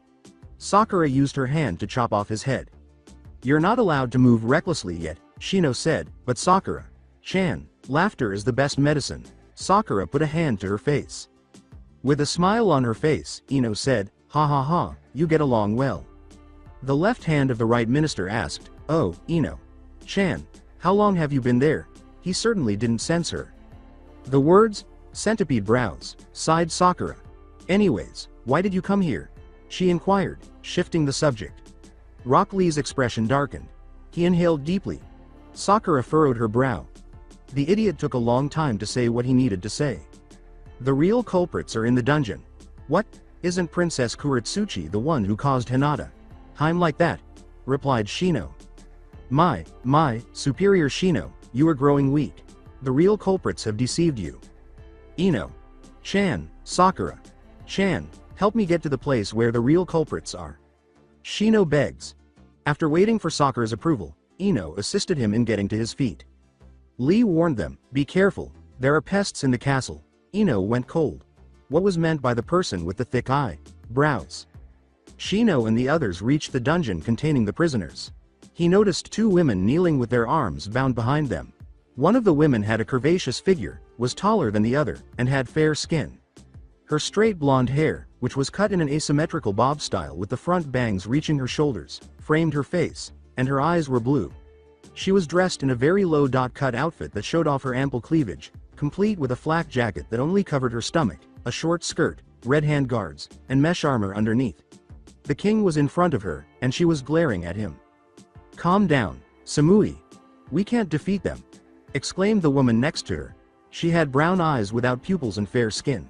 She had one long and one short strand of hair with orange tips framing each side of her face, and she had green hair that she tied in a bun on top of her head with a hair needle. She had two lapels on the front and back of her short, tight pants and a sleeveless, backless top. She was trembling. She had no idea how terrifying Naruto was. Samui tightened her jaw and said, damn it, Pakura, I'll try to fight and you try to flee. To avoid failing their king, they must live. Without glancing at them, Naruto asked, who ordered you to murder the princess of the land of waves? At the moment, he was examining the report that Shikamaru had given him. He patiently waited, but they haven't responded yet. In order to prevent Hinata from interfering with the execution, he made sure she was asleep this time. Samui yelled, you won't get what you want, removing any indication that she was scared of dying. Still, she's ready for it. Naruto showed her the paper and said, I have the information here. Your name is Samui, right? She squinted. The king quickly lifted it when she attempted to grab it with her mouth. And the other one, he said, glancing at the girl next to Samui. Your name is Pakura. Far away from them, Naruto strode back to his seat meters and said, How did you know? Why? When did you? His eyes were dead crimson as he gazed at them. Do not underestimate the right minister of the fire country. Pakura exclaimed, it's not our fault we were ordered to, but Samui cut her off. The girl next to her spat, do not speak, If we die, we'll have everything else die with us. That's our way. Bakura could think of nothing to say. She tried to stop her trembling by digging her fingernails into her palms, and she forced herself to stop crying. At last, she made up her mind. You'll know nothing from us, Bakura declared audaciously. The king nodded to Shikamaru as he walked languidly toward him. It's decided then, he said. In return, he bowed. Naruto then departed from the execution site. Cut off their heads, X. Naruto made his way to his territory. He dialed the left minister. Iruka left him to get his lunch while Zabuza and Hiku stayed behind, and he sat on his throne. It was a long time before Danzo showed up. I apologize being late, Osama. Use Kakuo Heika to address me. I still don't trust you. Danzo cleared his throat. The words, Kakuo Heika, I have come, make Zabuza and Hiku smile. The old man is disliked by them as well. Danzo bowed once more. Whether the king trusted him or not didn't matter to him. In any case, he'll make sure to step down from his throne. Sadaijin Danzo, I have already told this to the north, east and south parts of the castle. What is it, Kakuo Heika? Do not mention about the captives' deaths. Do not make anyone know about it, especially Hinata. Heim. Tell that to your subordinates, the king instructed. When he said her name, his tone softened, raising Danzo's suspicions. According to the idiot left minister, Kakuo Heika, why is it? Naruto turned to look at him. He has no right to question him. In a monotone, he said, just do it. If ever I hear that the princess knew it, I'll have your life. Danzo chuckled to himself. The king believed that his act was weak. If only the king understood his own power. Yes, Kakuo Heika, gave Danzo's reply. He bowed and walked away. He continued to smile as he imagined himself witnessing Naruto's demise. In any case, he made a note of how Naruto grew to like the aforementioned princess. They will soon have their heiress, so it was unacceptable if she was ever selected as the king's bride. Kakashi and Shikamaru were talking about the princess's attempted murder inside Prime Minister's turf. The king instructed them to find out why they attempted to murder her. Kakashi asked bluntly, Udaijin Shikamaru, is it true that Bakura and Samui are from the other country? Yes. One of my subordinate told me they're from the second great country, the land of Earth. Kakashi's eyebrows went up. Interesting, I'll have you scout at them, especially the royals. He bowed and said, I will do it right away, Daijin Kakashi. However, Kakashi stopped him before he could turn around. I'll have Iruka, Osama's butler, as the right minister for the meantime. I suggest you bring Shino and Lee for your task. Shikamaru nodded and walked away. Shino objected, What? I don't want to. Shikamaru commanded, you will come with me, Shino. At the clinic, he saw Shino lying on his bed with his back to him. I'm still wounded. Wounded your ass.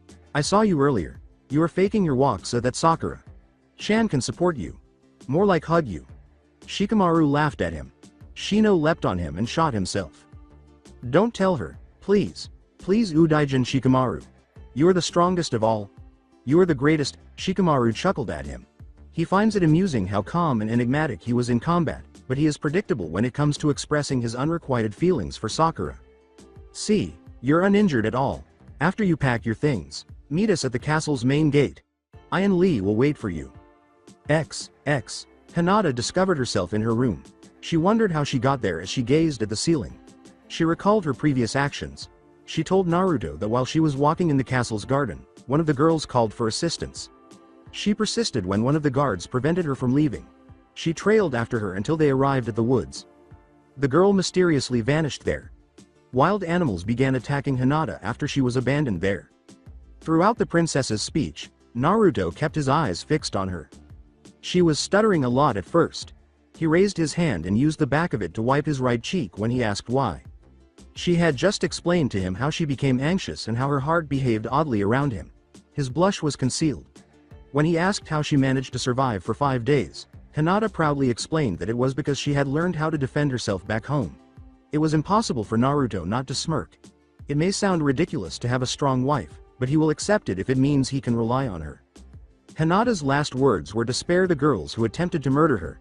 The king gave her a hug and assured her that he would protect her, but he did not reply at this point. Sakura and Ino were summoned to her chamber by the king. Ino gave her medication there. It turned out to be a sleeping pill. At the moment, her face was beaming broadly as she played with her fingers. She couldn't forget how she felt when she was with him because she remembered how warm he was, how he hugged her, and how those red eyes looked at her. She had never experienced it before. For the first time in her life, she felt valued because of his promise. Shino called out, "Hinata. Time, outside." Hinata opened her door and got out of bed. Shino.kun. What is it? He averted his gaze to avoid observing her response. "Well, I'll be gone for a while, is that okay with you?" he asked. The princess looked at him a long time. Then, please take care of yourself. Nay, Shino.kun. She grinned. The guilt Shino felt for abandoning her vanished in an instant. Yes, Hinata. Sama. He then departed. He appreciated Hinata's compassion. In addition, she is incredibly kind. However, it's only whereas his feelings for Sakura were more intense. Orochimaru was in his secret laboratory in the deepest reaches of the western castle. He could bring everything he needed for his plan to the hidden opening outside the castle. He examined every animal, including dogs, cats, rats, and frogs, that was immersed in his freshly prepared solution. His initial effort was unsuccessful. The species was burned by the first solution. For the second time, he attempted to reduce the quantity of each solution, but it had no effect. After a lot of trial and error, he eventually succeeded. He observed the rat he submerged dozing off. When he removed it, it became conscious again. Orochimaru lightly sliced the rat's abdomen, injuring it. He immersed it again. As he observed his solution gradually curing the wound, he smiled malevolently. It was exactly what he required. He summoned Kabuto and gave him instructions to get the primary subject he required. Today, there was no sign of the sun in the Fire Country. It appeared as though it would rain on this typical day. As usual, the king and his ministers set out early to tour the entire nation. Tsunade called the princesses to inform them of the king's future bride. Kagura. Hime, Tayuya. Hime and Hinata.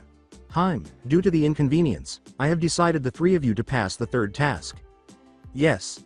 Tayuya give a two-handed clap. Being the queen makes her a little close. Kagura rolled her eyes and said, "Shut up, I'll be the queen."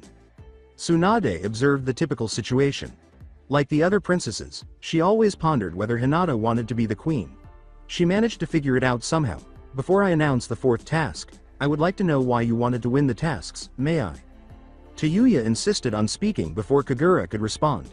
She responded, patting her flute on her palm. "I am Princess Tayuya. As you all see, I'm the most powerful princess left. My country is ranked 6th in power. I should be the queen. With me being the queen, I'll gain more power, and power is important." Kagura scoffed. She bolded the final two words and threw her gaze at Hinata. I am Princess Kagura. Even though my country ranked the third poorest one, at least not the first one, she said.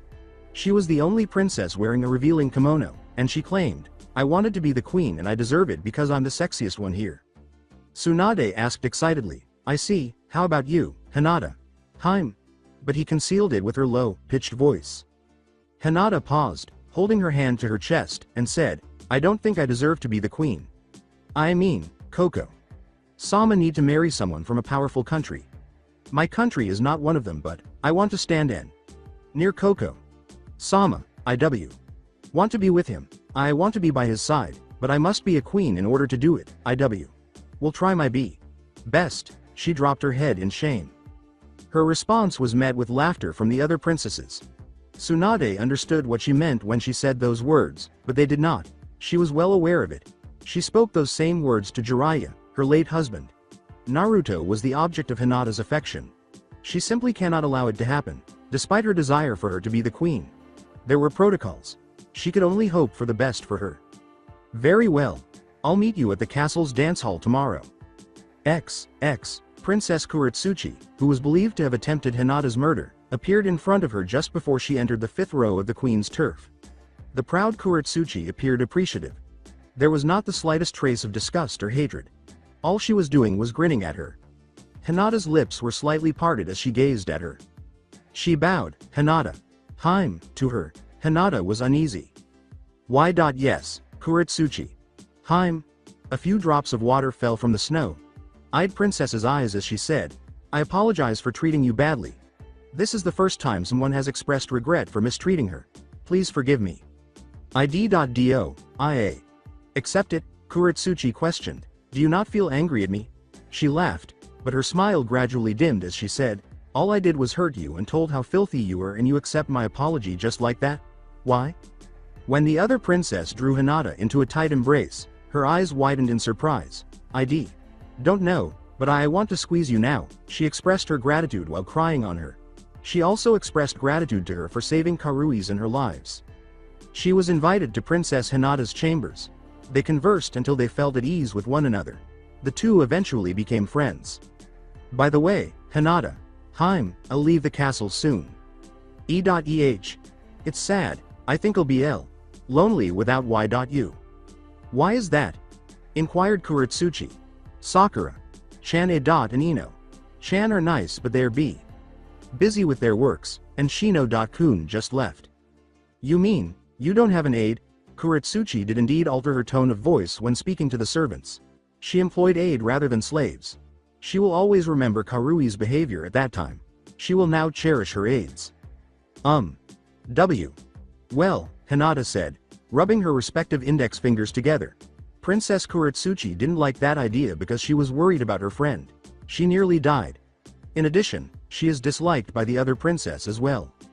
I'll send you Gara-kun. Gara? He's a skilled aide. He'll protect you." Naruto couldn't sleep, just like any other night, the king. He was still awake despite Sakura forcing him to drink his night tea. In an attempt to push aside his discomfort, he can't resist wandering around his room. The sky was growing darker, and he had already explored every inch of his room. If he remained up until the morning, it would be problematic. What else could he do, though? Naruto muttered an expletive. He even leapt to his bed and landed on his stomach. Recalling that incident, he buried his face in his pillow. Hinata whispered sweetly, "You're warm, Kakuo." Sama, in his mind. He slammed his head against the pillow as his chest began to thump. He chanted, "Get out! Get out!" He had previously experienced this. When the girl he loved held his hand, he relived the fluttery feeling. The sealed demon inside Kurama questioned, "Had she already stolen your heart?" The king rolled his eyes when he sensed that he was smiling. "Shut up." Kurama chuckled, "But your cheeks are already red." Naruto's father sealed the demon within him at birth. He initially detested it since it was constantly howling in his head. In addition, it cursed him and even attempted to advise him to act recklessly. However, everything changed. Kurama experienced love. Kushina and Minato's affection for their son was extended to him as well.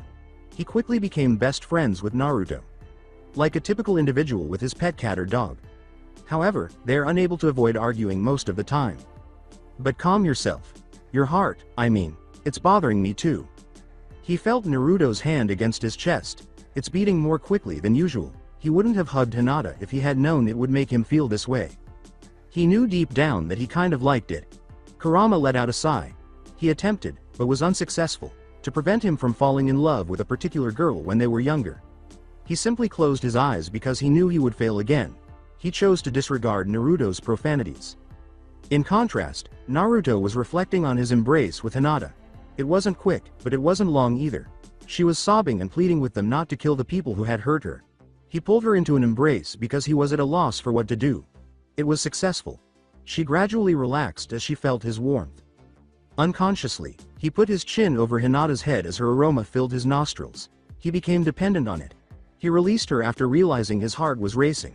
He didn't want her to sense it, of course. It's too embarrassing. With his face turned toward the ceiling and his back against his bed, he turned around.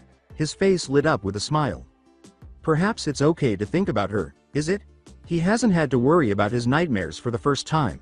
After all, he awoke calmly in the morning. It pleased him. Danzo did not accompany Naruto on his exploration of the fire's domain today. He informed him that he was experiencing knee pain. Despite his suspicions, Naruto permitted it.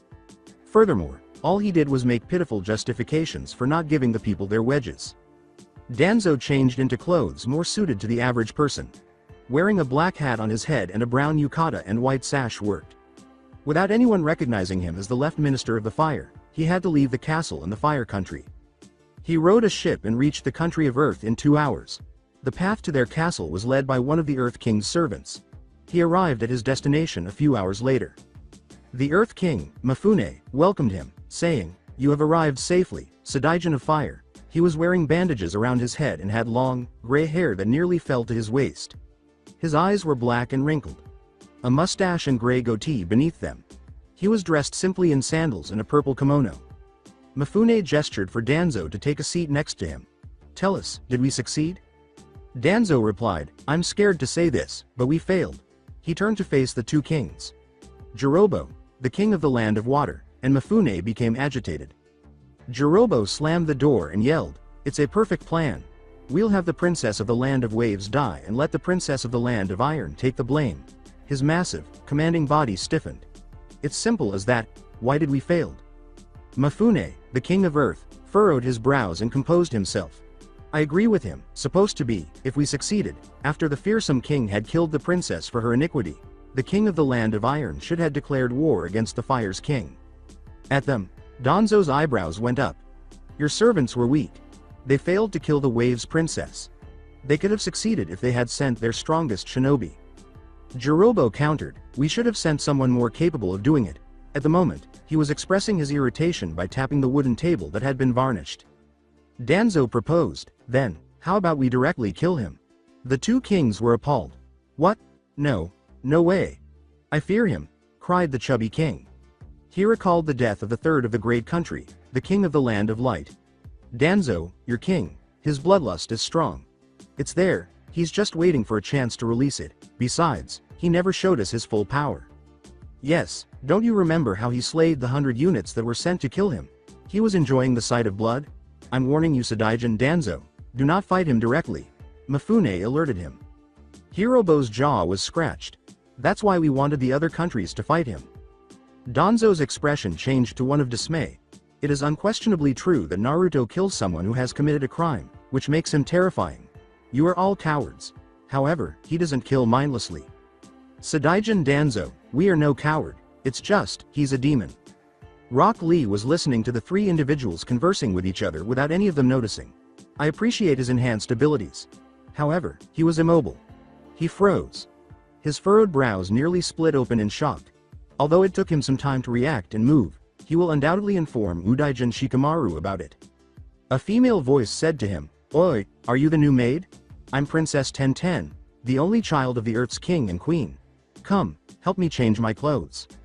Lee's mouth fell open as he was still gathering his thoughts. He slowly pivoted and gazed at the princess in front of him. It's not good. He had never seen a girl in her undies.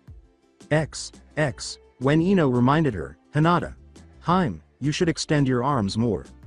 Yes. Sorry, the princess followed instructions, but she felt ashamed because her loose kimono was falling down. Ino put her hand over her mouth. She is trying not to smile. Just let it slide, Heim. Hinata's expression grew hot. She leaned to her right, letting the kimono fall. Her kimono gradually lowered, exposing the white garments encircling her chest. When Ino saw it, she turned her head away. She was unaware of how big and fluffy her chest was. She now knew why she felt ashamed.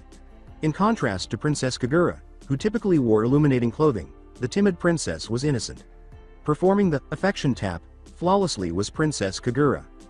"Princesses, this dance will only be performed at the first night after the wedding. You will perform this to your husband, Osama." Tsunade reminded them of this. The dance was essentially intended to entice the king. Unlike the prostitute's dance, the affection tap was a graceful dance with simple steps that involved stepping forward or sideways while the hands swayed. The fan, which was used to cover their faces, was held in the right hand. The unique kimono slid or loosened with each delicate body movement. The person who danced it will be sitting with her underwear facing her husband right after finishing it. As she demonstrated, Tsunade reiterated, "Use the fan properly. Cover your face with it every time you face the front. Swing it away if you are looking sideways." As the princesses danced, Sakura observed. It was best performed by Kagura. There should have been hunger visible in her frank eyes. After all, they must appear welcoming. Tayuya appeared rigid because she was bored dancing, not because she is a bad dancer. Despite Sakura's proper instruction, she ignored it. They were instructed to perform it after the practice, and Tsunade would be the one to judge them. Together, the three princesses danced, and they all ended at the same moment. Hinata was protectively hugging herself because she was embarrassed that her skin was exposed. Sakura complimented her, saying, "Oh my, Hinata. Heim, you have such smooth and subtle figure." Hinata immediately covered her face with her long hair and bangs. She was certain that she now resembled a tomato. As she pondered whether Naruto would follow suit, her blush deepened. The other two princesses, Hinata and Kagura, were told to go back to their rooms after Tsunade declared that Princess Tsuyu would be the one returning home. Hinata dragged her feet until she arrived at her chamber, exhausted from the 5 hours of dancing. She was startled by an unidentified deep voice that came to her ears just before she opened her door. "Are you Hinata? Haim?" Hinata looked in the direction of the voice and examined the man in front of him. Compared to Kiba and the other male Hinata was acquainted with, he was shorter. He had pale blue, green eyes, short auburn hair that was spiky, and fair skin. She looked at his black eye rings and the kanji, love, carved on the left side of his forehead, ignoring his unusual attire. According to Hinata, yes, she entwined her fingers and swallowed hard. "How about you?" Gaara opened her door and went inside without her consent, saying, "You look tired. You must rest first." He waited for her to enter, holding the door open for her. Hinata gave a nod. Although she is exhausted, she still has some energy. She sighed and walked to her bed, where he watched her sit. He shut the door behind him and took a seat on the floor a few meters from her. You can sit on my chair." Gaara crossed his arms and said, "Aren't you my superior? Why would you lend me your belongings?" Princess Kuretsuchi told her about him, didn't she? When Hinata realized, her lips parted. Gaara-kun. Gaara-kun. It had a distinct sound. His owners referred to him as you, and referred to him as a demon that loved only himself. His ears twitched at it. Her eyebrows raised in bewilderment as he met her eyes directly. "You shouldn't address me like that since you'll be using me. I am now your possession. You are my owner." Gaara-kun. "I don't know why you address yourself like that," she said, turning her head away. She made her way to her table and began making tea. His gaze trailed after her. "If I'm not your possession, then what am I doing here?" he inquired. His owners were usually happy to have him.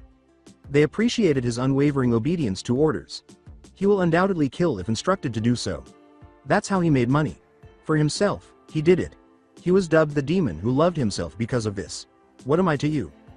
Hinata said, "Well, Kuretsuchi. Haim told me you'll be my aide," while she filled the teacups with tea. "Then I'm your slave." "Well, it doesn't matter. I was paid with a huge amount of money." Hinata gave a headshake. "Would you like some tea?" "I don't like tea. I prefer coffee." The princess walked over to him after finishing her tea. She stood up and sat down. Gaara awaited her next words. He doesn't mind that she studied him for a long time. He did not blink, he kept his eyes open. I don't like the idea of owner and possession. You may do as you wish." "Then, I could kill you and take all your belongings." Hinata chuckled at his direct response. She recalled that Shino had said, "You could do that, but I have nothing." "Then, I'll just do what Kuretsuchi, Haim told me." With a gleam in her eyes, Hinata asked, "Then, how about, you'll make me your acquaintance in exchange? I'll make you coffee every evening?" He is unable to refuse, is he? Unusual girl. Gaara's initial impression of her was that, did she not sense how cruel he was? Or was he a young, wise boy in her eyes? "Have I not made myself clear? I am here because of money, not because of you." Hinata grinned. She thought, "So far, you've answered my questions, Gaara-kun," as Naruto remained silent in response to her inquiries. "Oh, the enigmatic king." She gave a headshake. She is unable to blush at this time. "Let's reset." I do not know your past or how you had lived your life." With irritation, Gaara said, "Just get to the point. You are no longer Gaara-kun from Land of Iron. You are now Gaara-kun, my friend." Gaara's fist was clenched. He had long yearned for that. A companion. Since then, how many years had gone by? He yearned to be liked, loved, and recognized as a unique individual because he was so incredibly lonely. Was it happening at last? When Hinata noticed that he had softened his stern expression, her eyes grew softer. He was a human, but he had a demon inside of him. He was viewed by all as merely a means of murder. He obeyed orders without question in the hopes that he would be treated well and perhaps feel appreciated. However, it didn't go as he had hoped. Because of his existence, he was seen as an object rather than a person. There was nothing the princess could do. His jaw was clenched, preventing him from speaking, and his pale blue, green eyes were streaming with tears. How could a man like him cry? Particularly in front of a female? He'll overlook it, though. He yearned for this sensation. The emotional connection. Hinata remained silent as she observed him. She was unable to break the silence even though she wanted to tell him not to cry. Following the devastating experience of losing the person he believed to be his father and learning that no one had ever loved him, Gaara turned into a cold and cruel individual who killed people compulsively in an effort to establish his existence and gain acceptance. He had long since given up on friendship. Now, however, it stood directly before him. Without even condemning his past, Hinata, the princess she was commanded to serve, wanted him to be her friend. How was he able to refuse? He managed to cover his face with his right palm before he could ask her, "Why? Why would you want to be my friend? I'm a terrible person." However, Hinata shushed him before he could finish his question. Gaara.kun, I told you, Let's reset. You don't have to speak, I can see them in your eyes, that's what my eyes looked like before, let's forget about your past. It's accurate. Those eyes were hers once. The eyes of unwelcomeness. She had already experienced being hated and being weary of trying to fit it. She overcame it because of his father's love. Gaara was shocked to learn that Hinata felt what he felt and went through what he had gone through. How could she have been so kind and gentle? Hinata repeated, "Say Gaara.kun, do you accept? Can we be friends?" Yes, Hinata. Sama, in order to be seen as a human being and not a means of murder. Gaara chose to follow Hinata's path after realizing that he had given up easily finding someone with whom he could share bonds. With his newfound resolve, he will discover happiness not from the one-tailed beast inside of him but from his own strength. After a while, Gaara became good friends with Hinata and referred to her by the suffix Sama, out of reverence and respect. Because he saw her as his first real friend, he made the decision to be completely devoted to his decisions and developed protective feelings for her. This occurred last night while they were dining together. He wouldn't let her eat the fried fish with her bare hands, even though she was supposed to remove the bones. He took them off because he didn't want her to suffer from even minor things. This made Hinata laugh. Gaara also described his encounter with Hinata during the assessment as the most memorable moment of his life. He felt that the experience was worth every cost, including the agonizing life he led. Gaara even pardoned Shukaku for his wretched upbringing. They appear to enjoy similar things, even though neither he nor the beast inside of him was that similar to Hinata. He expressed gratitude to Shukaku for sealing him inside of him, but Shukaku simply responded that he would one day possess him. In order to prevent Shukaku from taking control of him, he made an effort to avoid dozing off too much. Gaara wouldn't have met Hinata, the kindest person he knew, if it weren't for him. He was able to meet her because of such a life. Orochimaru was preparing the necessary materials in his secret laboratory located deep within the west section of Fire's castle. Sharp instruments, a syringe, a brush, dark paste, and the solution he had managed to make. He smiled darkly, excitedly, and rubbed his hands together. Today, he will begin his actual experiment. He walked in, and Kabuto said, "Orochimaru. Sama, I have brought a girl," to greet him. A girl with red hair and glasses was standing next to him. Her expression was one of resolve rather than fear. She lowered her head. "My name is Karen. I'm prepared to be experimented." Orochimaru told her, "Good to hear that." He signaled for her to come by waving his hand at her. He went on to say, "You may lie down here," indicating the bed next to him. Karen followed his instructions and walked steadily. She desired it. It was much needed by her. After telling him, "I'll be gathering the most important material," Kabuto bowed his head. Orochimaru gave a nod, then he went away. Karen lay on the bed and waited in silence. She looked at the instruments next to her and closed her eyes when she saw the sharp needles. She took a deep breath to calm herself. Now there's no going back. "Don't worry, you won't feel anything," Orochimaru assured them. She closed her eyes and paid close attention to her ears. When he picked something up from his tools, she gulped. "You'll be sleeping for the meantime though." Before inserting the 3-inch needled syringe, he waited a minute and rubbed a cloth over her neck. He pushed it once it was fully injected, allowing the purple liquid to pour inside. However, Karen felt nothing as her senses gradually stopped working. Her vision was blurry when she opened her eyes. "Good girl." What he said was unclear to Karen. It felt heavy when she tried to move her feet or fingers. She was falling asleep, slowly but surely. Orochimaru's solution was what he had injected into her. She became numb and fell asleep as a result. The girl in front of him closed her eyes, and he watched. Her breathing stabilized in less than a minute, indicating that she was already asleep. After that, he selected the remaining needles and placed them on both of her wrists, allowing the dextrose and his solution to seep into her. He did that to her feet as well. He took some of her hair and started dyeing it dark after injecting the required instruments. He muttered, "Too bad they'll turn darker than blue." He glanced at her and nodded in agreement when he was nearly finished. He grinned gloomily once more and said, "Yup, she looks just like that girl who died at the war. He will transform her into a princess in accordance with his plan." Tenten said, "Oi, are you the new maid?" "I'm asking you," to Lee, who was stunned by the words of Danzo and the two kings. When she didn't hear back, she approached him and gave him a shoulder pat. Lee turned slowly after noticing it. "Are you the new maid?"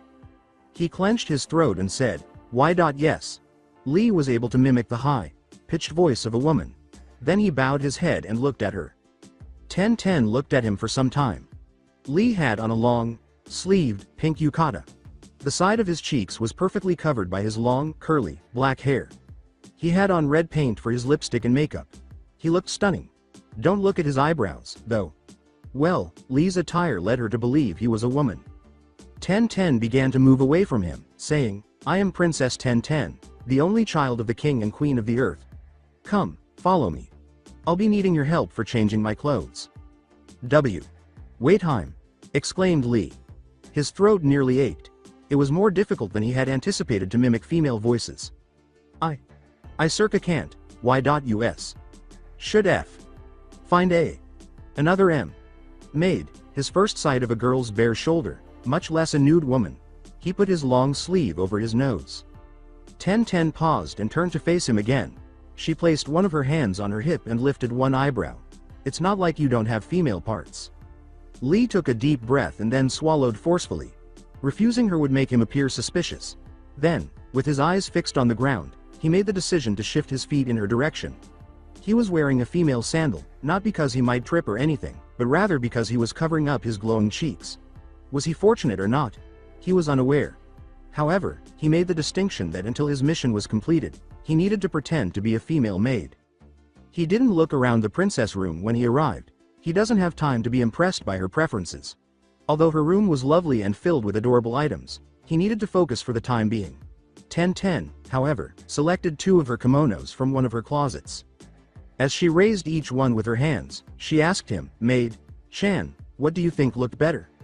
After giving it a quick glance, Lee turned back to the floor. Pink one.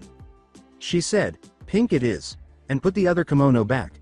While she reached for her own kimono and slowly took it off, she laid the pink one on her bed. Lee glanced at her once more, perplexed by the silence.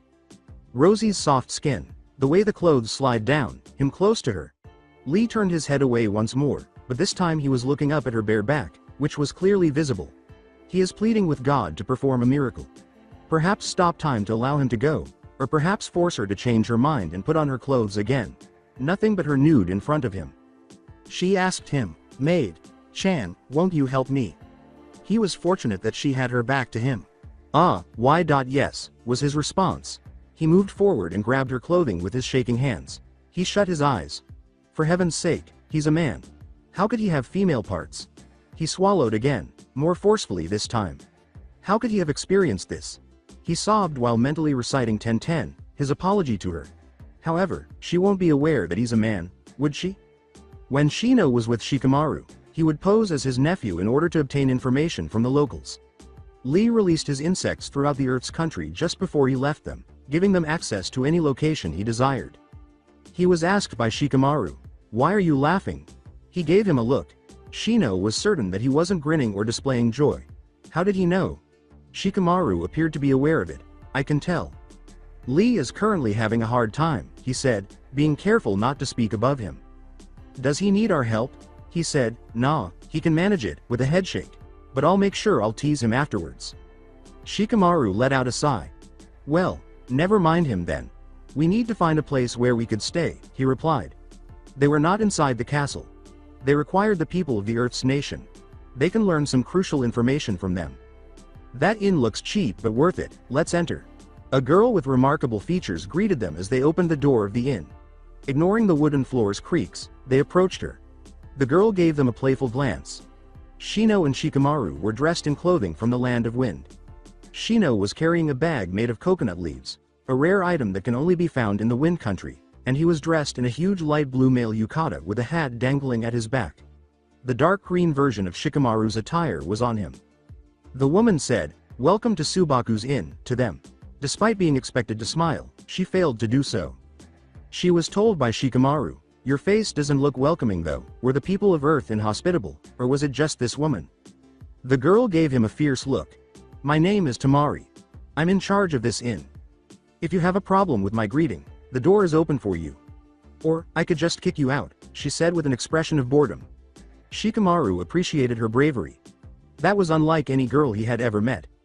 Perhaps it's simply because, with the exception of Tsunade and Sakura, every girl he encountered was always grinning. Shino said softly, "We apologize for my uncle's rudeness, he's just confused by your beauty." He was eyed by Tamari and Shikamaru eyed. Shikamaru curled his eyebrows and said, "I am." Shino let out a sigh. Leaning against the counter, he turned to face Tamari. "Room for two please, that would be 10,000 yen per night." What? Objected Shikamaru.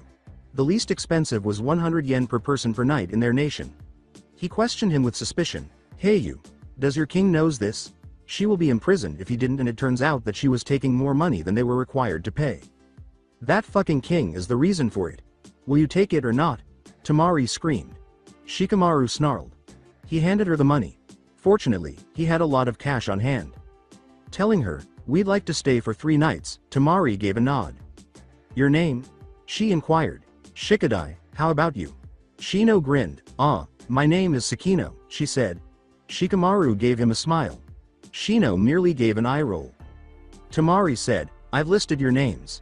Thank you," while maintaining a stony expression.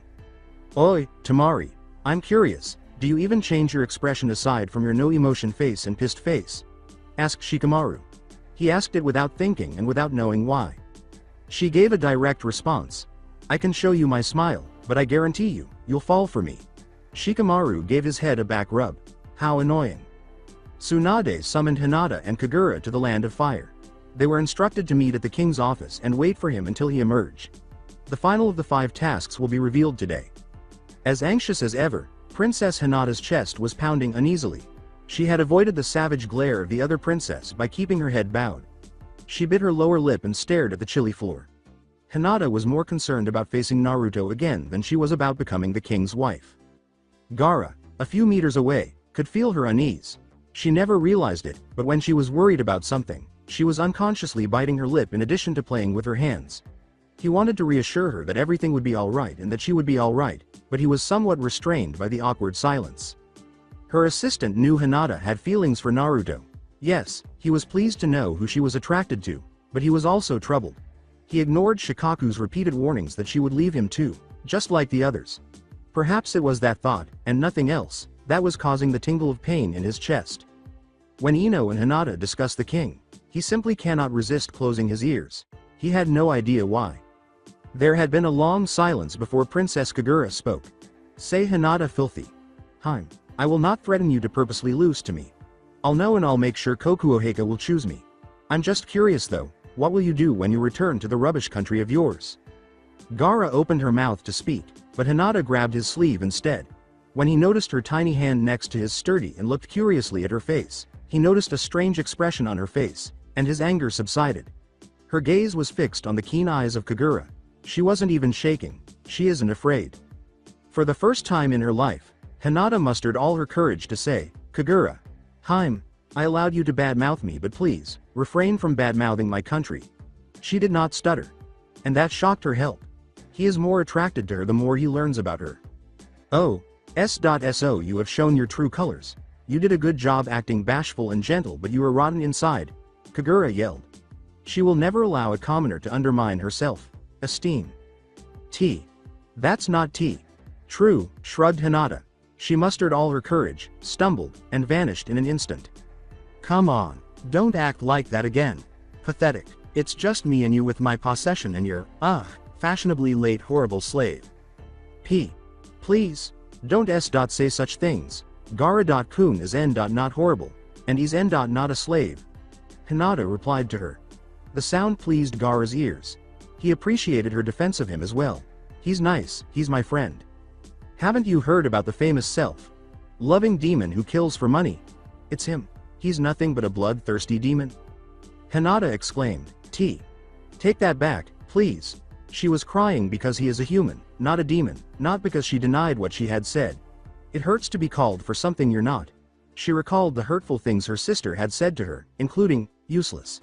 That was not how she wanted Gaara to feel. Gaara assured her, Hinata. Sama, it's okay. He gently pushed her hand away from his sleeve. He didn't want his filthy self to ruin her innocence. Yes. It's all true. Why would I take it back? I'm not an idiot. Kagura chuckled. Hinata gave a headshake. I don't care. Please take that back. I beg of you. She was crying. Gaara's mouth remained agape. For his sake alone. How could she have gone this far? Was that a result of her friendship with her? He wanted to yank her away from Kagura and dry her tears, but her behavior left him speechless. The fact that it also hurt him makes him happy. Fine, Kagura said at last. Seeing her like that makes her happy. Now Hinata's straight, silky hair was disheveled. Her eyes were red and swollen. Kagura was now certain that the king would find her ugly, unattractive princess. But first, kneel before me and kiss my feet. I'll take my words after wards. Gaara's hands clenched and his fingers curled. He had no emotion on his face, but he wanted to get rid of the eyesore he was seeing. Why would she act so powerfully based solely on her political position? She had to pass away now. He will not permit it. Gaara will never allow anyone to harm Hinata in his presence. When Kagura promised to retract her offensive remarks, Hinata felt relieved. With a sigh, she licked the base of her lip. When she looked at her helper, she discovered that he was killing Kagura in his head. She let out a gasp. She will no longer permit him to act in such a manner. Not in her presence. It's okay Gaara-kun, she confidently smiled at him. She sensed the anger in his low voice as he said, I won't allow it. Hinata. Sama, do not do it. Shut up slave. Let her kiss my feet. Gaara turned to look at the eyesore. I see. Well then, I'll let Hinata. Sama kiss your feet after I cut them from your body. Kagura took a sharp breath. W.yu. From their front, a low growl erupted. What's happening here? The king was there. It was Naruto himself. With his left hand resting on the door's side, he wore an orange royal kimono. Although he didn't appear angry, Kagura and Gaara were terrified. Gaara's gaze remained fixed on him, concentrating on the source of the authoritative aura. He is certain it was on his stomach. He felt the sealed beast. He saw. As the cold moved through his body, his feet felt stuck to the ground. Indeed, Naruto was releasing a strong force. Naruto gazed back at him with red eyes. He sensed the beast within himself, too. His appearance suggested that he had also endured a great deal of suffering. Like him, he must have experienced the loneliness of losing something significant. He remarked, I've never seen you before. On the other hand, Gaara's overwhelming presence prevents him from even moving his lips. At last, he realized why he was referred to as the most feared king. Despite his strength, Gaara made him feel like a mere ant that he could crush if he so desired. Gaara-kun is my aide and my friend, Koko. Sama, Hinata's soft voice rescued Gaara from his fear. He was able to relax with her. Naruto finally looked away from Gaara's features and turned to Hinata. Gaara, come. I hope you'll do your job well, he said. She was looking at the floor and bending her head fidgetily.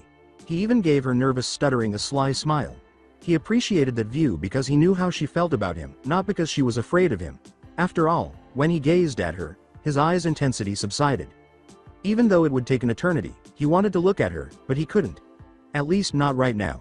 He repeated, what is happening here? Hinata bit her cheeks walls. She didn't like that Kagura might be punished if she told the entire story. She knew how she felt. Her sisters had feelings of superiority toward her due to her ancestry. They drained the blood from the other princess. She appeared pale, though not literally. Naruto's presence still overpowered her. She was unaware of his terrifying nature. She was unaware of his appearance. He had the appearance of a demon's eyes. Kagura retreated a step. Looking at her, Naruto caught a glimpse of it out of the corner of his eye. He enjoyed that, but it made him laugh a lot to see Hinata not afraid of him. Then he growled once more, am I speaking to no one? He wanted to shout, of course, but not in Hinata's presence. The thought of causing her to cry once more while he spoke those heartbreaking words didn't appeal to him. Don't hate me, please. Kagura replied, she started it. Behind her, her servants nodded shakily. After examining her, Naruto turned to face Hinata, who was now staring at him with frightened eyes. His eyes washed them away as they met hers. She was now tenderly staring at him directly. He loved the way she gazed at him. Conversely, Gaara hissed, dishonest liar. Naruto asked her, is it true Hinata? In actuality, he was aware of what had occurred from the start. He had advanced senses, for heaven's sake.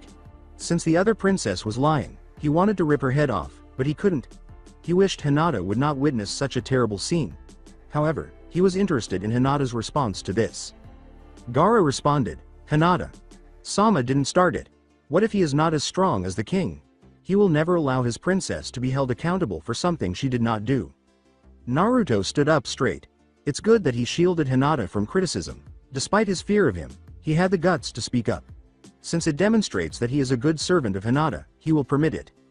Kagura gave a headshake. She yelled, "Shut up, don't you dare lie, what a pain." According to Naruto, whatever. He brushed that off. He was annoyed that Hinata remained silent. Was she a fool, or was she simply nice? Just follow me inside for the last task. Lee was covering his nosebleed with his left hand as soon as she had taken off her kimono. It was humiliating. It's more like torture. Tenten turned to face him just as he was about to leave. He witnessed it. Those melons caught his eye. Big, juicy, soft melons. Lee pulled his long, sleeved kimono over his face and coughed. There was no forgiveness for what he did. However, it was an accident. Suddenly, he is unable to think clearly. He had been consumed by darkness. He passed out. Tenten sat next to him, nude, and exclaimed, "What the, maid? Chan? Maid Chan." She was fine with that, of course. She believed Lee to be a girl. She gave him a hard shake. "Maid Chan," she exclaimed after a minute of shaking him. She dressed herself. Lee was lying on the princess bed when he woke up. He was about to get up when he heard a voice he recognized. He continued to act as though he was sleeping. "Ten, you should behave like a proper princess since you were 18 years old," her father, Mifune, the king, yelled at her. She insisted, "I am a proper princess." Despite her tears, she was enraged. Her father angrily yelled at her, "I'm going to get all these trash outside your room. Guards, take these weapons away and burn them. Don't leave anything behind." Tenten was taken aback. She finds it hard to believe that his father would do it. She treasures it. She pleaded, "No, please, father." She bowed her head and knelt before him. "Please, don't take them away from me." Mifune departed after saying, "Get them all out." She ended up crying on the ground. She gazed at the guards removing her treasures with blazing eyes. She had no hope. "Here," said Lee. He was passing his handkerchief to her. She paused and used her sleeve to wipe her face. "I'm fine." He muttered, "Just take it, Tenten." "Heim." He stood in front of her. She gazed at it. "But, it's no cool."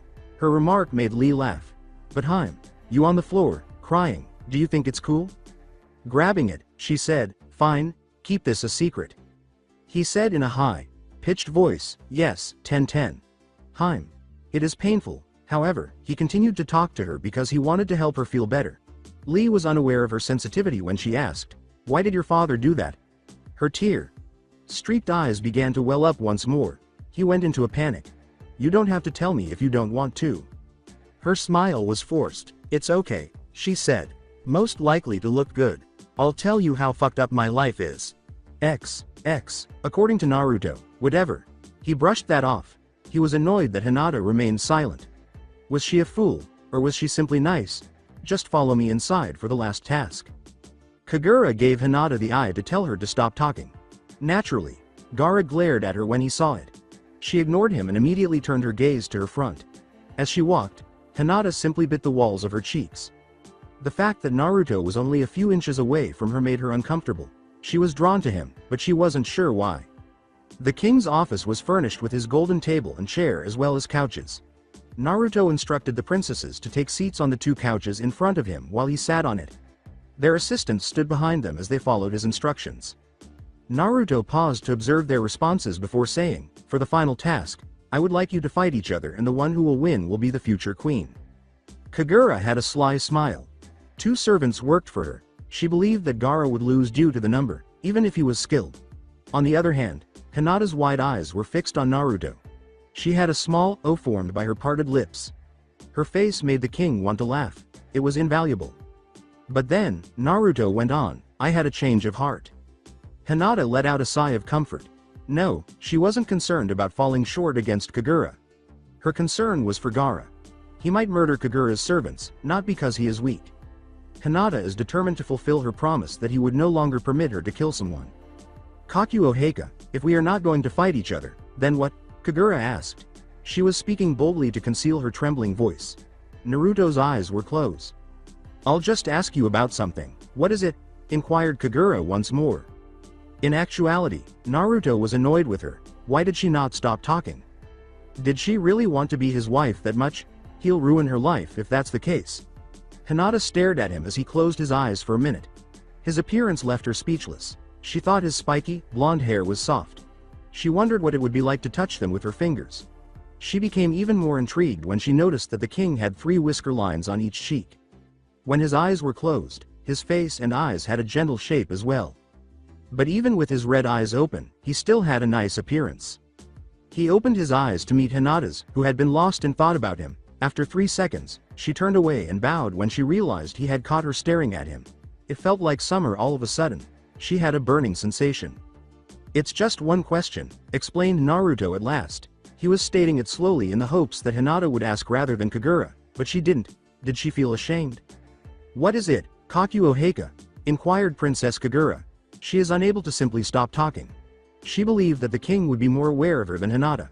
And what if she, the other princess, copied my answer? She continued. Naruto's fist clenched. He knew from his brief encounters with Hinata that she wasn't like that. Her gentleness and innocence prevented her from hurting anyone. Similar to bunnies. Additionally, he changed the last task because he believed she was weak. He had to treat them both fairly. However, Kagura was the one who irritated him with herself. Does she not know when to stop talking? Naruto rested his back on his chair and said, then you'll go first. He continued to stare at his table as he tapped it. Kagura might notice that if he turned to face Hinata, he might look at her for longer than 5 seconds. His other motivation, though, was that he was giving Hinata another opportunity to examine his face. He was laughing in his head. He mentally captured her astonished look, which he will hold onto. Was it her eyes that reminded him of his dead first love that captivated him? Kagura bowed and said, if you say so, Kakuo Heika. My question is, if you'll be my bride, my wife, the future queen, what would you do? Kagura grinned broadly. The question was simple. If I was chosen as your wife, I'll make sure you won't be lonely. I'll come to you whenever you desire. Kakuo Heika. I'll love you too, she replied. She had a man's needs in mind. Her erotic figure and body will satisfy his desires. Those final 4 words disgusted Naruto. I see, he said. After the war, he had forgotten about love. How about you, Hinata? Hinata did not know where to start. She started to fidget with her fingers in the hopes that it would at least temporarily calm her. The king thought it was cute. Her typically pale skin turned pink. Blood rose to her face as Naruto's wife thought about her. She was on the verge of fainting, but she fought hard. If you'll be my bride, my wife, the future queen, what would you do? Well, being a queen is hard. This means I'll be the queen of all the fire people. I'll have responsibilities for them. Also, it is my duty to carry the future successor for their sake, and as your wife, she choked up. My father died because he was busy with his responsibilities and he can't take care of himself Since the queen died before him, I won't let you suffer the same, Kakuo-sama. Naruto said, I see, and nodded. You may return to your chambers. I'll come to you personally to tell the result. The 2 princesses stood, bowed, and walked away. Naruto stood and walked over to the window to gaze at the clear, brilliant sky. Would he pick one of them? Did he choose Hinata because of her kindness or perhaps because of those eyes? If it was Kagura, it was for his own convenience. He is also a man. He simply cannot touch Hinata anywhere but her hands and face. He wouldn't have to deal with this if only the person he loved hadn't passed away. Tsunade said, I have come, Osama, as soon as he went inside. Which one is it? Tsunade. Who do you recommend? Of course it's Hinata. Why? As she approached him, Tsunade questioned, why not? Is it because you feel guilty towards her? Is it because she reminded you of the deceased princess? Naruto looked at her and said, I feel like I don't deserve someone like her. I can't return what she was feeling towards me, as he left the serene view of the sky. I can't love her back. It's not you really can't. Osama, I believe after all these years you are still an idiot. Feared king? More like an idiot king. Naruto laughed and said, scolding me again like a mother? Osama, Hinata. Is not hard to love. She's so soft, kind and timid. but she's easily hurt. That's why I don't deserve her. I think I should live in pain as a punishment. Naruto took a breath. I am the reason why the princess I loved the most died. All she did was love me wholeheartedly, but I had caused her a horrible fate. The monarch looked up. The tears that were hiding behind his eyelashes were supposed to be dried by it. Since he is 19, he shouldn't have been a whiner. You do deserve to be happy. I believe that princess had forgiven you already. You've suffered, you are afraid Hinata will suffer the same fate, then all you have to do is protect her. But I can't love her like I did to that princess. When Tsunade said, Osama. Baka. His floor cracked.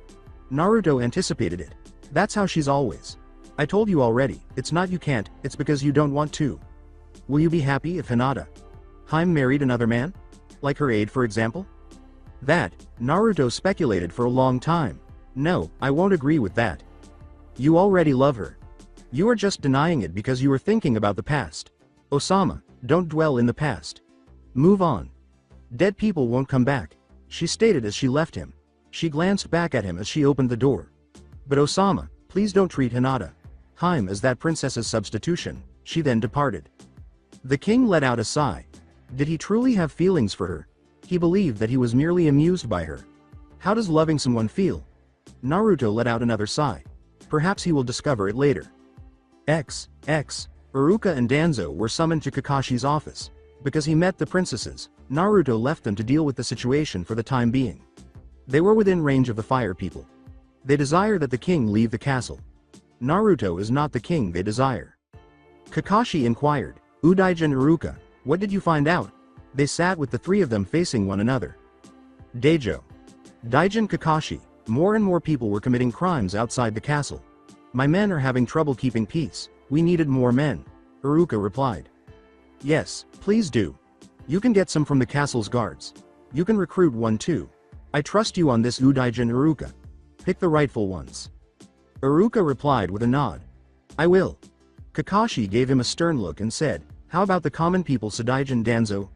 Osama was attacked and thrown with tomatoes and eggs back then. He was aware that he was the enemy and the rat, but they were unable to punish him because they lacked proof. Danzo cleared his throat. Common peoples are complaining because of the huge tax, Daijin. Since when the tax was raised? I thought you ordered me that. You're screwed. Lower it at once. Danzo stared in shock as he said, but the castle needed more tax. To make weapons, the castle needs money. He was also spending the money on personal expenses. Kakashi gave a hiss. The voice was low and dark, commanding, do what I say. You have no choice. Iruka gave his head a rub. During the war, Kakashi was one of those shinobi. He might kill the old man if he loses it now. He made the decision to shift the subject. Despite the fact that it was clear, he asked, Sadaijin Danzo, do you wish to dethrone Osama? What? Of course no. Then, help us calm the fire people. Danzo merely gave a nod. Like he'll did. Orochimaru informed him that the experiment would soon be finished. It has a 99% success rate. He was also an ally of the other nation's two kings. That's how powerful he is. He was just waiting for the right moment. Despite his strength, Naruto would become exhausted before he could even win if he were outnumbered. The sun was already down. Dark now painted the blue sky. The night was filled with the sound of insects, and the stars were sparkling. Naturally, the bright, full moon was up, observing the people below. The night was serene and lovely. Hinata called out from outside his chamber, Gaara-kun. The time has passed past 9 o'clock. After waiting for his response, she cleared her throat. I hope you don't mind, I'm going in. Hinata went into his room. Since she was holding the coffee cup in her left hand, she opened the door with her right. She discovered him sitting on the floor next to his bed, gazing at the wall, but she was unable to read his thoughts. It's odd, he wasn't that way. What's bothering him? She wondered. She said, Anyo, I've brought you some coffee, and approached him. At last, Gaara became aware of her presence. After coughing, he got up and moved in her direction. Pardon me, Hinata. Sama, I am just thinking about something. Hinata grinned. She handed him the coffee she had made and said, why you can talk about it with me, I mean, if you want to. She lost it to Gaara. After that, he sat on his bed, you can sit beside me. Even though they were only a few inches apart, he felt at ease the moment she sat down next to him. Thank you, Gaara-kun. Are you alright? Gaara took a sip of her coffee. Yes, he thought it was well made. It's neither sweet nor bitter. I'm just wondering, do you perhaps, he said, pausing. Do you love the king? He knew the answer from her response. She appeared haphazard. Her face was flushed. With her eyes fixed on her hands resting on her lap, Hinata started to fiddle. Her heart jumped and started beating rapidly when she heard that question. Why? Yes. Gaara looked at her in confusion and disapproval of her response. His throat felt like it had dried up all of a sudden. He drained the cup and took another sip. He set the cup next to him and stared into her eyes. I see. Her hands were resting on Hinata's chest. She stopped and cupped her flushed, bright pink cheeks. I do love Coco Sama, whenever he's around. Butterflies in M.My stomach flapping their wings to the beat of my heart. Then, uncontrollable heat rushed to my face, she said. When I see him, think of him, especially when he's near me. He stepped back from her. In the hopes that she wouldn't notice the tiny glints of pain in his eyes, he went to his table and set the cup there. Shukaku chuckled and said, She'll abandon you too. Gaara whimpered inaudibly. He continued to avoid eye contact as he asked, How did you and when did you love him, Hinata, Sama? Hinata glanced at him and said, I'm not sure Gaara-kun. I just felt it. Are you alright? He hadn't looked yet. He recalled how excited he was for breakfast every morning. He liked to watch her eat. He felt at ease whenever she smiled at him. Every time he and she touched, it was a delightful awakening to his senses. Because of her, he had nearly forgotten what pain felt like, but now it's returning. She'll leave you like you are nothing to her. Hinata approached him and said, Gaara-kun? Tonight, he was behaving oddly. She reached up and touched his forehead with her delicate hand. Get rid of her before you get hurt. She doesn't love you like the way she loved that king. You are nothing to her. Get away from me, the growl said. Her hands had been snapped away from him by him. She's just pitying you, that's why she stays, but she'll leave eventually. Hinata was taken aback by his behavior. His strength caused pain in her hand, but his words caused even more pain. Gaara-kun, why? When he turned around, he saw her holding her hand close to her chest. You said you love him, which means when time comes, you will definitely be with him. You will leave me too. Her sad expressions and those cautious, inquisitive eyes met his. At last, it struck him. What had he done? She was harmed by him. I'm sorry. I didn't mean to, he said as he quickly approached her and took her injured hand, rubbing it gently. Hinata observed him. He had a sad expression. As she considered what he had said, she bit her lower lip. How could he claim that she would abandon him? I won't leave you alone. And not ever. And not in this lifetime. Shock froze his breath and opened his eyes wide. He is becoming vulnerable as a result of his cluttered mind and refusal to accept what was happening. Shukaku's voice faded away. Not again, TCH. What made him doubt this girl? She continued to stare at him. He opened his mouth, but he was at a loss for words. It touched his heart. His vision became blurry due to the intense pounding. I believe I love you. Hinata reassured him. I promise, believe me.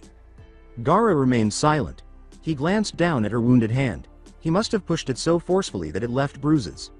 The dark violet color made her pale skin look unappealing. For it, he cursed himself. Hinata observed him gripping her wrist. Like a doctor checking her pulse, he was holding it lightly. When he gently massaged her bruises with his thumb, she gasped as the pain spread. I'm sorry, Hinata. Sama, I won't act like that again. Please let me heal you. Hinata gave a nod. Gaara-kun, don't worry, I will always forgive you. Disappointment. Shikamaru was experiencing that at the moment. Tamari was sleeping when he went down, but he had hoped she had made his breakfast. He tapped the desk where Tamari was sitting and furrowed his brows. Her crossed arms, resting on the desk, concealed her face. He tapped the desk once more, louder this time, saying, Oi, wake up. It's already past 6 in the morning. Tamari, however, remained motionless. She was still asleep. Shikamaru let out a sigh. He won't waste any more energy waking her up. After placing both hands behind his head, he went outside. Sleepy head, he killed an individual. Tamari looked up and saw his back just before he left. She yawned after watching him carefully close the door. Pineapple head. When Shikamaru returned 2 hours later, he opened the door and hurried inside just as Tamari was pushing 2 burly men outside. He watched them silently and moved aside. He yelled, Damn you woman, how dare you? With the intention of punching her in the face, He raised his left arm and clenched his fist. He wasn't done yet, but she managed to avoid it with ease.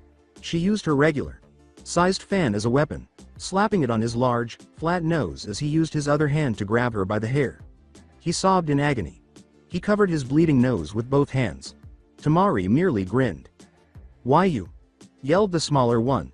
Although he was 5 inches taller than her, he was smaller than the first guy. He struck her with his fist. She ducked to avoid his attack and took 3 steps back. Shikamaru's mouth was open as he watched. She amazed him. Temari used her fan to slap the smaller man's nose as her last blow. The 2 muscular men fled, promising to hold her accountable at some point. Temari chose to ignore them. She screamed, "Next time, don't come if you don't have enough money for payment, you fuckers." Before slamming the door shut, she hurled her fan at Shikamaru as soon as she saw him. But he didn't move or dodge. He allowed it to strike his face. She eyed him and crossed her arms, saying, "And you? How dare you just watch? Didn't your parents tell you to help lady who are in distress?" He arched his back forward and picked up her fan, saying, "Well, I'm too lazy to help you. I need to conserve my energy. Besides," he said, approaching her. He gave her the fan and said, "I thought you could manage it." Temari's left eyebrow went up. Was he making up an excuse or was he complimenting her? "By the way, why didn't you wake up early to prepare foods for us?" he continued. "If you are that hungry, why won't you just eat your pineapple head? Seriously? Are you single since birth or something? Why are you so hot-headed? For your information, I did had a husband." "Really?" nearly burst out laughing. Since he couldn't detect any girly aspects of her, he assumed she was lying. Like his mother, she was more of a man than a woman. Temari gave him piercing looks. "Do you want to die?" "Oh please, I may not look like it but I'm stronger than you." "Since you are stronger than me, might as well cook your own food." Shikamaru's mouth nearly falls open. "What?" Shino appeared before Temari could respond. He was using his left hand to rub his left eye after coming down from the stairs. He said, "Morning," and then yawned. Temari ignored him, and Shikamaru simply nodded. She left them both there and went to the kitchen. In a low voice, Shikamaru told Shino, "It's no good, Earth people seem secretive about the king's doing. I had received Lee's report. He said the Earth's king, the water's king and Danzo were behind Hinata, Heim's attempted murder." "I see. We must gather useful information and evidence before we run out of time." "Yes, Udaijin Shikamaru." Temari returned with a tray of food shortly after they had discussed their mission. It had such a nice scent that Shikamaru and Shino began to salivate. Shino approached her and said, "Temari-san, what's that delicious smell?" She handed it to him and replied, "Steamed rice, miso soup, with grilled fish, rolled omelette, tsukemono pickles, and nori. It's your breakfast." Shikamaru raised his eyebrows in protest. "What about me? Did she really mean what she said? It's not acceptable. I also paid for it." She merely gave him a bored glance. She told him and went to her desk, "You are free to use the kitchen. Cook for your own food, you lazy pineapple head." After taking a bite, Shino remarked, "It's delicious." Shikamaru approached her and leaned against the desk, saying, "Tch." Now that she was seated on the opposite side, she was smaller. "You are so troublesome." X. Hinata informed Gaara that she would be outside at approximately 4 in the afternoon. When he suggested that he come, she insisted that he stay because she felt that what she would do would be embarrassing. She was inside the castle, anyway. This time, she won't readily trust strangers, and they have a lot of guards. Gaara simply conceded defeat and threatened to pursue her if she didn't return before dusk. Hinata was now by herself in the Garden of Fire. It stood close to the fountain. The larger garden was accessible from a graceful courtyard. Before anyone entered, they would be surrounded by the sounds of water splashing and pleasant scents. Additionally, there were various rose bushes in the following colors: pink, red, white, green, yellow, black, and violet. She had never seen one like them before, so she found most of it odd. She gave them a smile. They were really lovely. She attempted to pick the white one, but her smooth skin was pierced by its thorn, injuring her. She laughed at her foolishness after gasping. The thorns slipped her mind. She held her injured hand slowly and applied pressure with her index finger to cause the blood to flow. She then licked it after putting it in her mouth. The taste of her blood made her frown. Kiba claimed that although it's sweet, it's bitter to her. After glancing at the roses, Hinata turned to the opposite corner and discovered additional flower species. She is so happy that she can't help but squeak. They varied in size and shape and came in a variety of colors. Now she might be dead. She can't, though. She went up to the blue flower, which she thought was odd because it was slowly closing as she looked at it. It's pretty weird, don't you think so? Hinata quickly spun around and bowed her head when she was certain it was him. She said, "K. Koko. Sama." to him. Naruto approached and picked the flower. This one is called Morning Glory. They unravel into full bloom in the early morning but start to fade a few hours before the sun sets. Some morning glories are night blooming flowers though, Naruto said. It's a flower that blooms in the morning and dies by the afternoon. Hinata could sense the sorrow in his voice.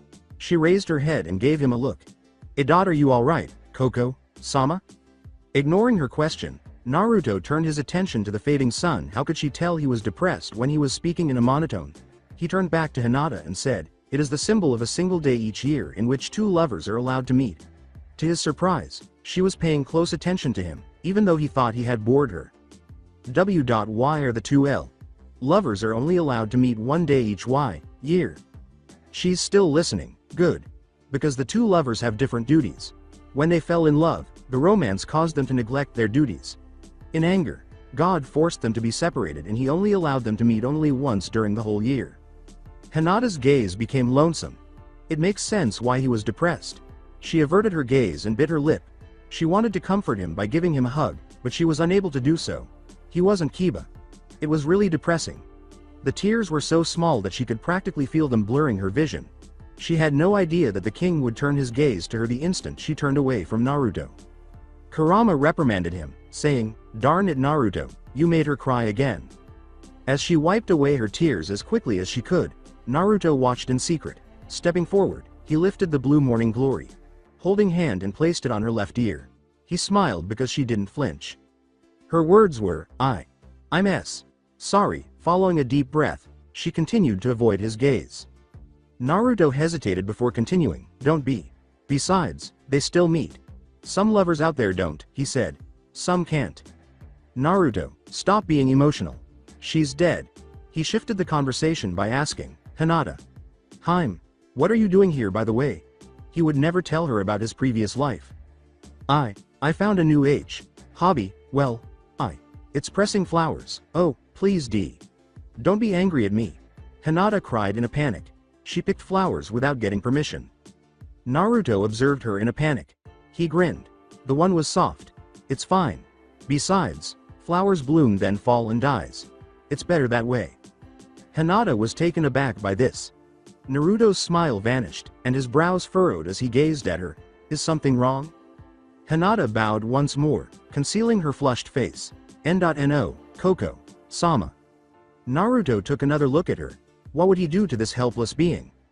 He was happy to observe her from a distance one moment, and then he started conversing with her. However, his hatred of the world seemed to vanish when he spoke with her. Her generosity softly warmed his heart, and her charming demeanor and endearing actions drew him in. However, he also wanted to turn away from her the more he felt connected to her. What if she was aware of his history? Does he believe he's only taking advantage of her? An alternative? Hinata. Yes. What do you like about me? Hinata immediately put her hands over her face. Naruto laughed. What a cute animal. Please, don't laugh at me. He straightened up and waited for her response. Okay. Wasn't because you saved me. Hinata lusted her lips in silence. Her eyes, which were fixed on the ground, met his bloody eyes directly. I'm not really sure, but I feel like I wanted to be with you. You don't know me, Hinata. It doesn't matter to me. Naruto blurted out, even if I killed many people? I've killed thousands of people. My hands are tainted. Then he swallowed. His king attitude was easily forgotten by Hinata, despite his natural ability to remain calm. He shut his eyes. He was sorry he had asked. It wasn't his plan. What if her horrified expression greets him when he opens his eyes? I heard it. I am from the farthest country but I heard a lot of things about you, Koko, Sama. The king's eyes popped open, and he gave her a startled look. Then why? For what reason did you like me? Was he aware of the princess's death? But not all. I heard you were fearsome and that you were strict to your rules. I thought you must have been lonely. This princess has been worried about you just before you meet her. Naruto, if you still decided to pick Kagura as your bride, I swear I'm gonna ignore you for the rest of my life. God, please. The king's fist clenched. How come you don't fear me? I fear you. Not B. Because of what you can do, but I fear you, yourself. I am afraid that with all of your doings, you are the one who's hurting the M. Most. It upsets me. Hinata raised her eyebrows. All along, it must have been terrible for him. Naruto continued to clench his fist. Her words struck him squarely in the heart. He knew it was the truth when she said it, but he chose to hide it. Before him, what was this girl? He thought she was that girl, but she wasn't. Both of her eyes have a snowy appearance. She gave him a radiant smile. But you impress me too. When I was being mistreated by my sisters, you served as my encouragement. He was choked by it. He didn't breathe or exhale as his lungs constricted. It makes sense why she was acting that way when they first spoke. Just before they met, she had fallen in love with him. He is unable to comprehend his feelings. It was both happiness and sorrow. His heart was hammering in his chest. Unlike his people, Hinata loved and recognized him even though she had never met him. Even though he made an effort to be a good king, they still hated him. He was just left completely confused. Is that all you know? Hinata nodded, but she momentarily became perplexed. Was the king simply stuttering? But she chose to ignore it. Yes, Koko, Sama. Choose her. I don't care whether she has the same eyes as her. Despite his inner turmoil, the king maintained his composed exterior. Like Kurama, he wanted her, but it's dangerous. When Hinata learned about the deceased princess, she might think he was using her as a stand-in for her, but in reality, he was also pleased when he started to feel a certain kind of happiness that had previously faded but now returned, and when he realized how important Hinata was to him, he realized he liked her in their brief time together. However, he was terrified. I told you she's dead. Knowing Hinata, I know fucking well she'll understand it. Idiot. Kurama grumbled. Naruto was inches from Hinata, who was present. Kurama snarled. Naruto was putting up a wall between them. Go on and kiss the princess. However, Hinata saw that Naruto's face had changed color. Koko. Sama? Are you alright? Why you red? She replied. She wanted to touch his forehead and take his temperature, but she also didn't want to. She did it to Gaara once, but she didn't want it to happen again after her hand was slapped away, except Naruto. With his chin resting above her head, the king quickly drew her into an embrace. No, he was just doing this to hide his blush from her. She muttered, K. Koko. Sama. His firm chest buried her face. She remained silent since she didn't hear back. His heartbeat was so loud and rapid that she could hear it. I guess I'll have you as my wife. A silent, oh, was mouthed by Princess Hinata of the Land of Waves, who was more embarrassed by what she had heard than surprised. She shuddered beneath him, which only made him tighten his hold around her waist. There's no way he'll let go of her. He won't let her suffer the same fate the deceased princess did. This time, he'll protect her. He smiled as he inhaled her sweet scent, realizing that it was indeed addictive. In contrast, Hinata's face, ear, and tips of her fingers were all darker shades of red, and she felt as though she was burning. It was a dream because it seemed too good to be true, but she couldn't help but feel overwhelmed when he tightened his embrace. He was warm, despite what the rumors claimed. He was behind the tall tree only 10 meters away from them. The sight hurt him. He wished he was the one Hinata loved, but he isn't. He swallowed hard as he felt the stinging ache on his chest, which was throbbing, like a knife slicing his heart. Despite his agonizing facial expression, he managed to smile and say, if it makes you happy, then so be it, Hinata. Sama. She was lost in her thoughts, wondering if it was true that Naruto, the king, had told her she was his wife-to-be. It hadn't really hit home for her, and she still couldn't believe the person who gave her the strength to endure her terrible life would become her husband. She felt like the luckiest girl for the first time, and she smiled broadly as he recalled how Naruto had hugged her and tucked the morning glory behind her ear. Yesterday felt like it happened somewhere else called Dreamland. She simply lay on her bed after dinner with Gaara, and naturally she didn't tell him about her and Naruto because it's none of her business. Gaara, on the other hand, didn't inquire about it, and he was content that Hinata was content with it. Yes, he finally realized he loved her, but that didn't mean she should end up with him. As long as he was by her side, he would be content. He was selfish, but he didn't see Hinata as his property. When her father passed away, Hinata had a difficult time adjusting to life as a maid and a commoner. She didn't enjoy thinking about her past, but she knew that happiness was ahead, so she would remember everything to realize how fortunate she was. Hinata was still lying in bed, staring at her hands resting on her chest, until she opened them and examined her palm, brushing her other palm with the thumb of her left hand. Her 14-year-old hands struggled against the filthy and odorous floor of their castle's dungeon, and she spent 2 weeks cleaning it with a toothbrush. She thought she could finally rest after that, but instead she was told to cook without a tutor or experience and wash clothes with her bare hands. Their servants felt sorry for her because she was the only princess who was kind to them, but they were unable to assist her because they would be punished if they did. Hinata understood them and continued to give them her renowned smile of kindness, which only made their hearts hurt. She had cut her fingers both deep and shallow, splashed her smooth skin with boiling water, and had her skin licked by the raging fire like the insects that feed on human blood, but she still looked lovely, and it appeared that her skin healed easily. She had only one cloth, a maid's dress, and she had trouble washing it at night while sleeping naked on the cold, hard floor without any blankets. She changed her ragged cloth in the morning only to get it dirty again, but she didn't moan. Her only food was raw fish every morning, but she was thankful for it. Her water came from the ocean, and although it was salty, it somehow kept her alive.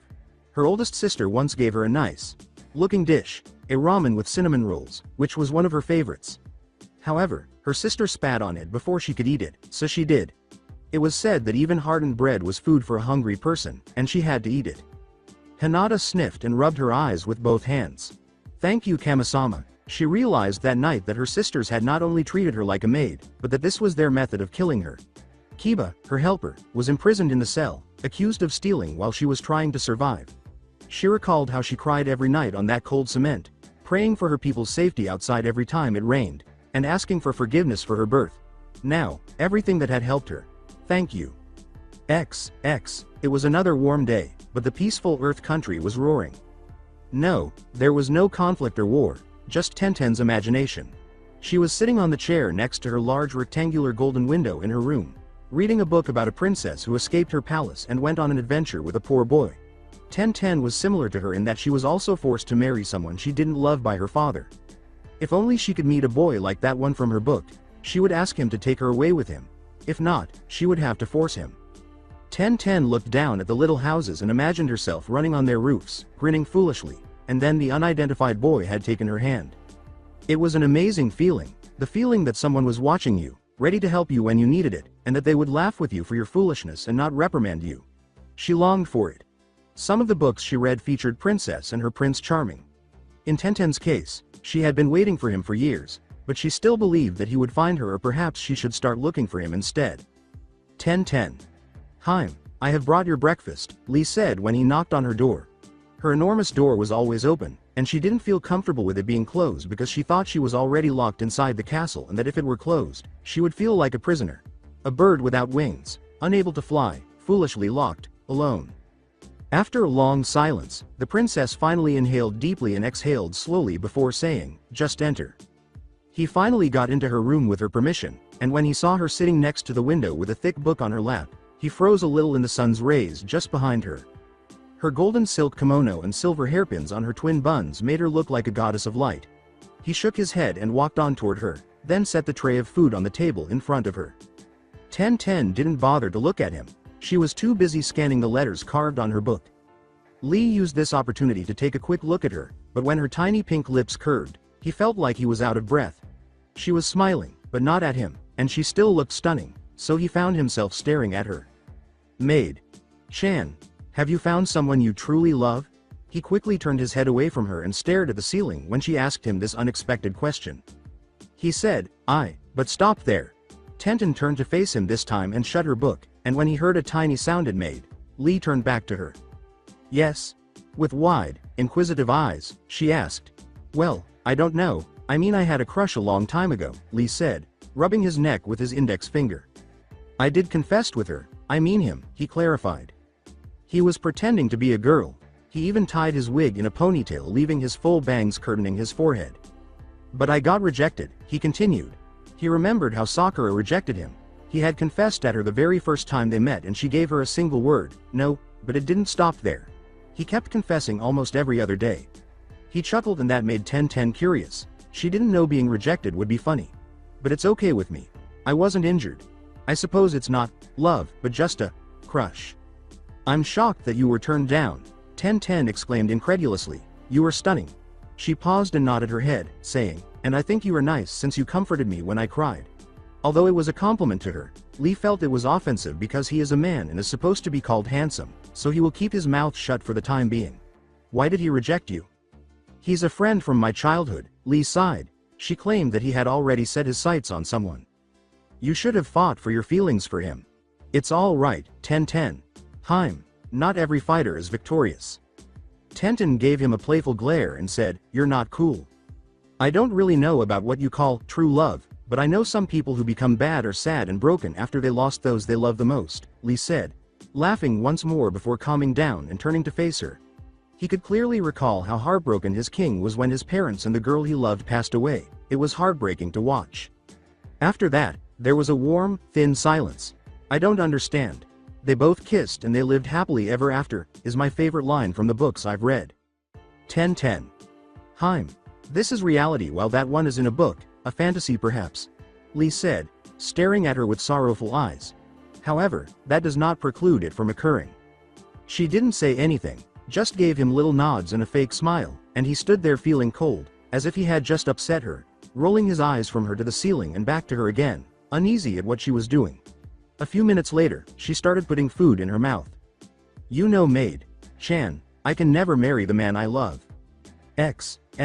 This morning at the Fire Country, which is Naruto's favorite day of the week, he changed his habit of sleeping during his free time by quickly changing from his nightgown to his black kimono with a hint of orange. He tried his hardest to look nice and presentable, which took some time. What's that stench, Naruto? After inhaling a pleasant aroma from the warm air, Kurama blurted out, his nose twitching and itching, and he didn't like it. It's a fragrance, Wait, does it smell bad? The king said, ceasing to spray the bottled liquid. In a panic, the king put the bottle's opening close to his nose and inhaled its scent. You are 19 years old, Naruto. You don't need to behave that way. That is really immature. Naruto rolled his eyes and said, shut up. He put the perfume he had been wearing earlier back on the shelf and looked for another one, sniffing it again, needing to find a pleasant scent that Hinata would enjoy. Is it because Hinata? Time will be your destination? Is that the reason you're dressing up? Kurama made fun of him. The brows of Naruto quirked. What the devil did you say? He lied and said, I'm just trying to be presentable. Ha ha ha. Look good, my ass. It's more like, I want her to notice me, so I'll dress to impress and I have to smell nice and look good. All right. Yes, I am doing that, Naruto sulked, defeating himself. I mean, I like her too. She appreciates you for who you are. The cunny fox joked, but I bet she likes you more naked. Kurama. Quit talking. Naruto angrily blushed and yelled, naked? God, he forgot about that. In reality, he didn't think of Hinata that way. He didn't lust for her, he just wanted her as she was. However, he felt ashamed that she would see him naked, and he felt as though he might pass out just thinking about Hinata. A few drops of blood leaked from his nose, which he covertly wiped away. Damn hormones. It's not like you won't have your honeymoon. You and her will soon be husband and wife. I'll be there, of course, but it's done with you both naked. Naruto's mouth fell to the ground. No, avoid dare, Hinata. Is exclusively mine. I am within you. Technically, I am also her husband if you are married to her. The king sensed the fox's evil smile and said, I demand to go for it. Fuck, Kurama, I'm warning you. Ha ha ha ha ha, you ought to have seen your face, Naruto, I am joking. His entire body flushed. That isn't amusing at all. It was another first for his room to be this noisy at this hour of the morning, and both of the king's guards enjoyed it. Zabuza and Haku were covering their mouths to keep their laughter from escaping as the king argued with the demon fox inside of him. If we tell Osama that we heard him say things like, Hinata, is mine and mine alone, how do you think he would respond, Haku? Well, Zabuza.san, I believe he'll react like, I do not know what you are talking about. Of course Osama will either glare at us or use his poker face. I like him sticking his bottom lip while folding his brows. I miss that expression, which he doesn't make very often. Funny. Gaara and Hinata had finished their breakfast and were sitting on the floor with a mat. She had spent 3 nights sewing 2 mats for them because he kept sitting on the floor, and Hinata was wearing her blue kimono from when she was nearly killed. Don't you miss home, Gaara.kun? After a few minutes of silence, she inquired. He closed his eyes and sighed, looking at her. I'll miss you more if I returned, Hinata. Sama, he replied honestly. She never fails to take his breath away. Thank you, Hinata said, unaware of his feelings for her, believing he simply cared about her. Gaara paused, observing her reaction once more. You said you have feelings for Coco. Heika, blushing simply from hearing about him. What if he doesn't have feelings for you? You do realize that your marriage is political? I don't want to burden him, especially with my feelings for him, Hinata said, smiling reassuringly at her. I just wanted to express my feelings for him, she said, covering her face with her palms because she felt like they were burning. It's okay with me, I won't love him less, if Coco Sama didn't return them. What a tragedy. I wish Hinata Sama had fallen in love with me. Shukaku laughed and said, she won't because you are a demon. Even though Coco Heika is worse than I am, she still loves him. It's simply because you are Gaara and you are not him. Hinata Sama, Gaara said, startling her, and Hinata's astonished gaze met his pale green eyes. Yeah, Gaara-kun. Hinata was aware of how serious he was when he said, if ever Coco Heika hurt you, I'll take you away from him. He won't like a clear glass of water, Gaara said, but if he did whether he mean it or not, I will take you with me. Hinata opened her small mouth to reply, but a knock came from the door. When Ino was granted permission to enter Hinata's room, she discovered her sitting on a mat on the floor with Gaara at her front, and she said, Hinata Sama, Osama had ordered me to escort you at the castle's garden. When Hinata's agitated expression subsided and she became aware that she was grinning, she was relieved that Naruto wanted to see her again, but she was also naturally anxious. What if Naruto wanted to retract what he had said? Hinata swallowed, and Gaara waved his hand at her after noticing her abrupt change in expression. Hinata Sama? Perhaps she's just overanalyzing things, because she shook her head. Yes. She apologized and said, I'll be going Gaara-kun. See you later. She then got up and accompanied Ino. Gaara was inside Hinata's room when the door closed, and he saw the dark clouds far away from the window on his left and decided that a typhoon was imminent. He stood up and left her room, deciding to go back to his chamber because his princess wouldn't be available for a while. Sad. No, he understood the situation very well. Gaara knew his place, but he vowed to take Hinata with him if Naruto ever hurt her, even though he is a king. When Karen began to move her fingers at Orochimaru's den, he smiled malevolently, walked over to her, took off the towel covering her face, and slowly opened her eyes. Good, Orochimaru muttered. He had done exactly what he had planned to do. He had created a duplicate of Naruto's deceased fiancée. He would not question her after she introduced herself because he had given her some knowledge about the deceased princess and the king. Is it finished? He said, yes, all you have to do is to act the way we planned, and Karen grinned. A princess with your eyes is inside the castle, but she's not a threat. It just so happens that she has eyes like that. You don't need to be concerned about her. Yes, Orochimaru.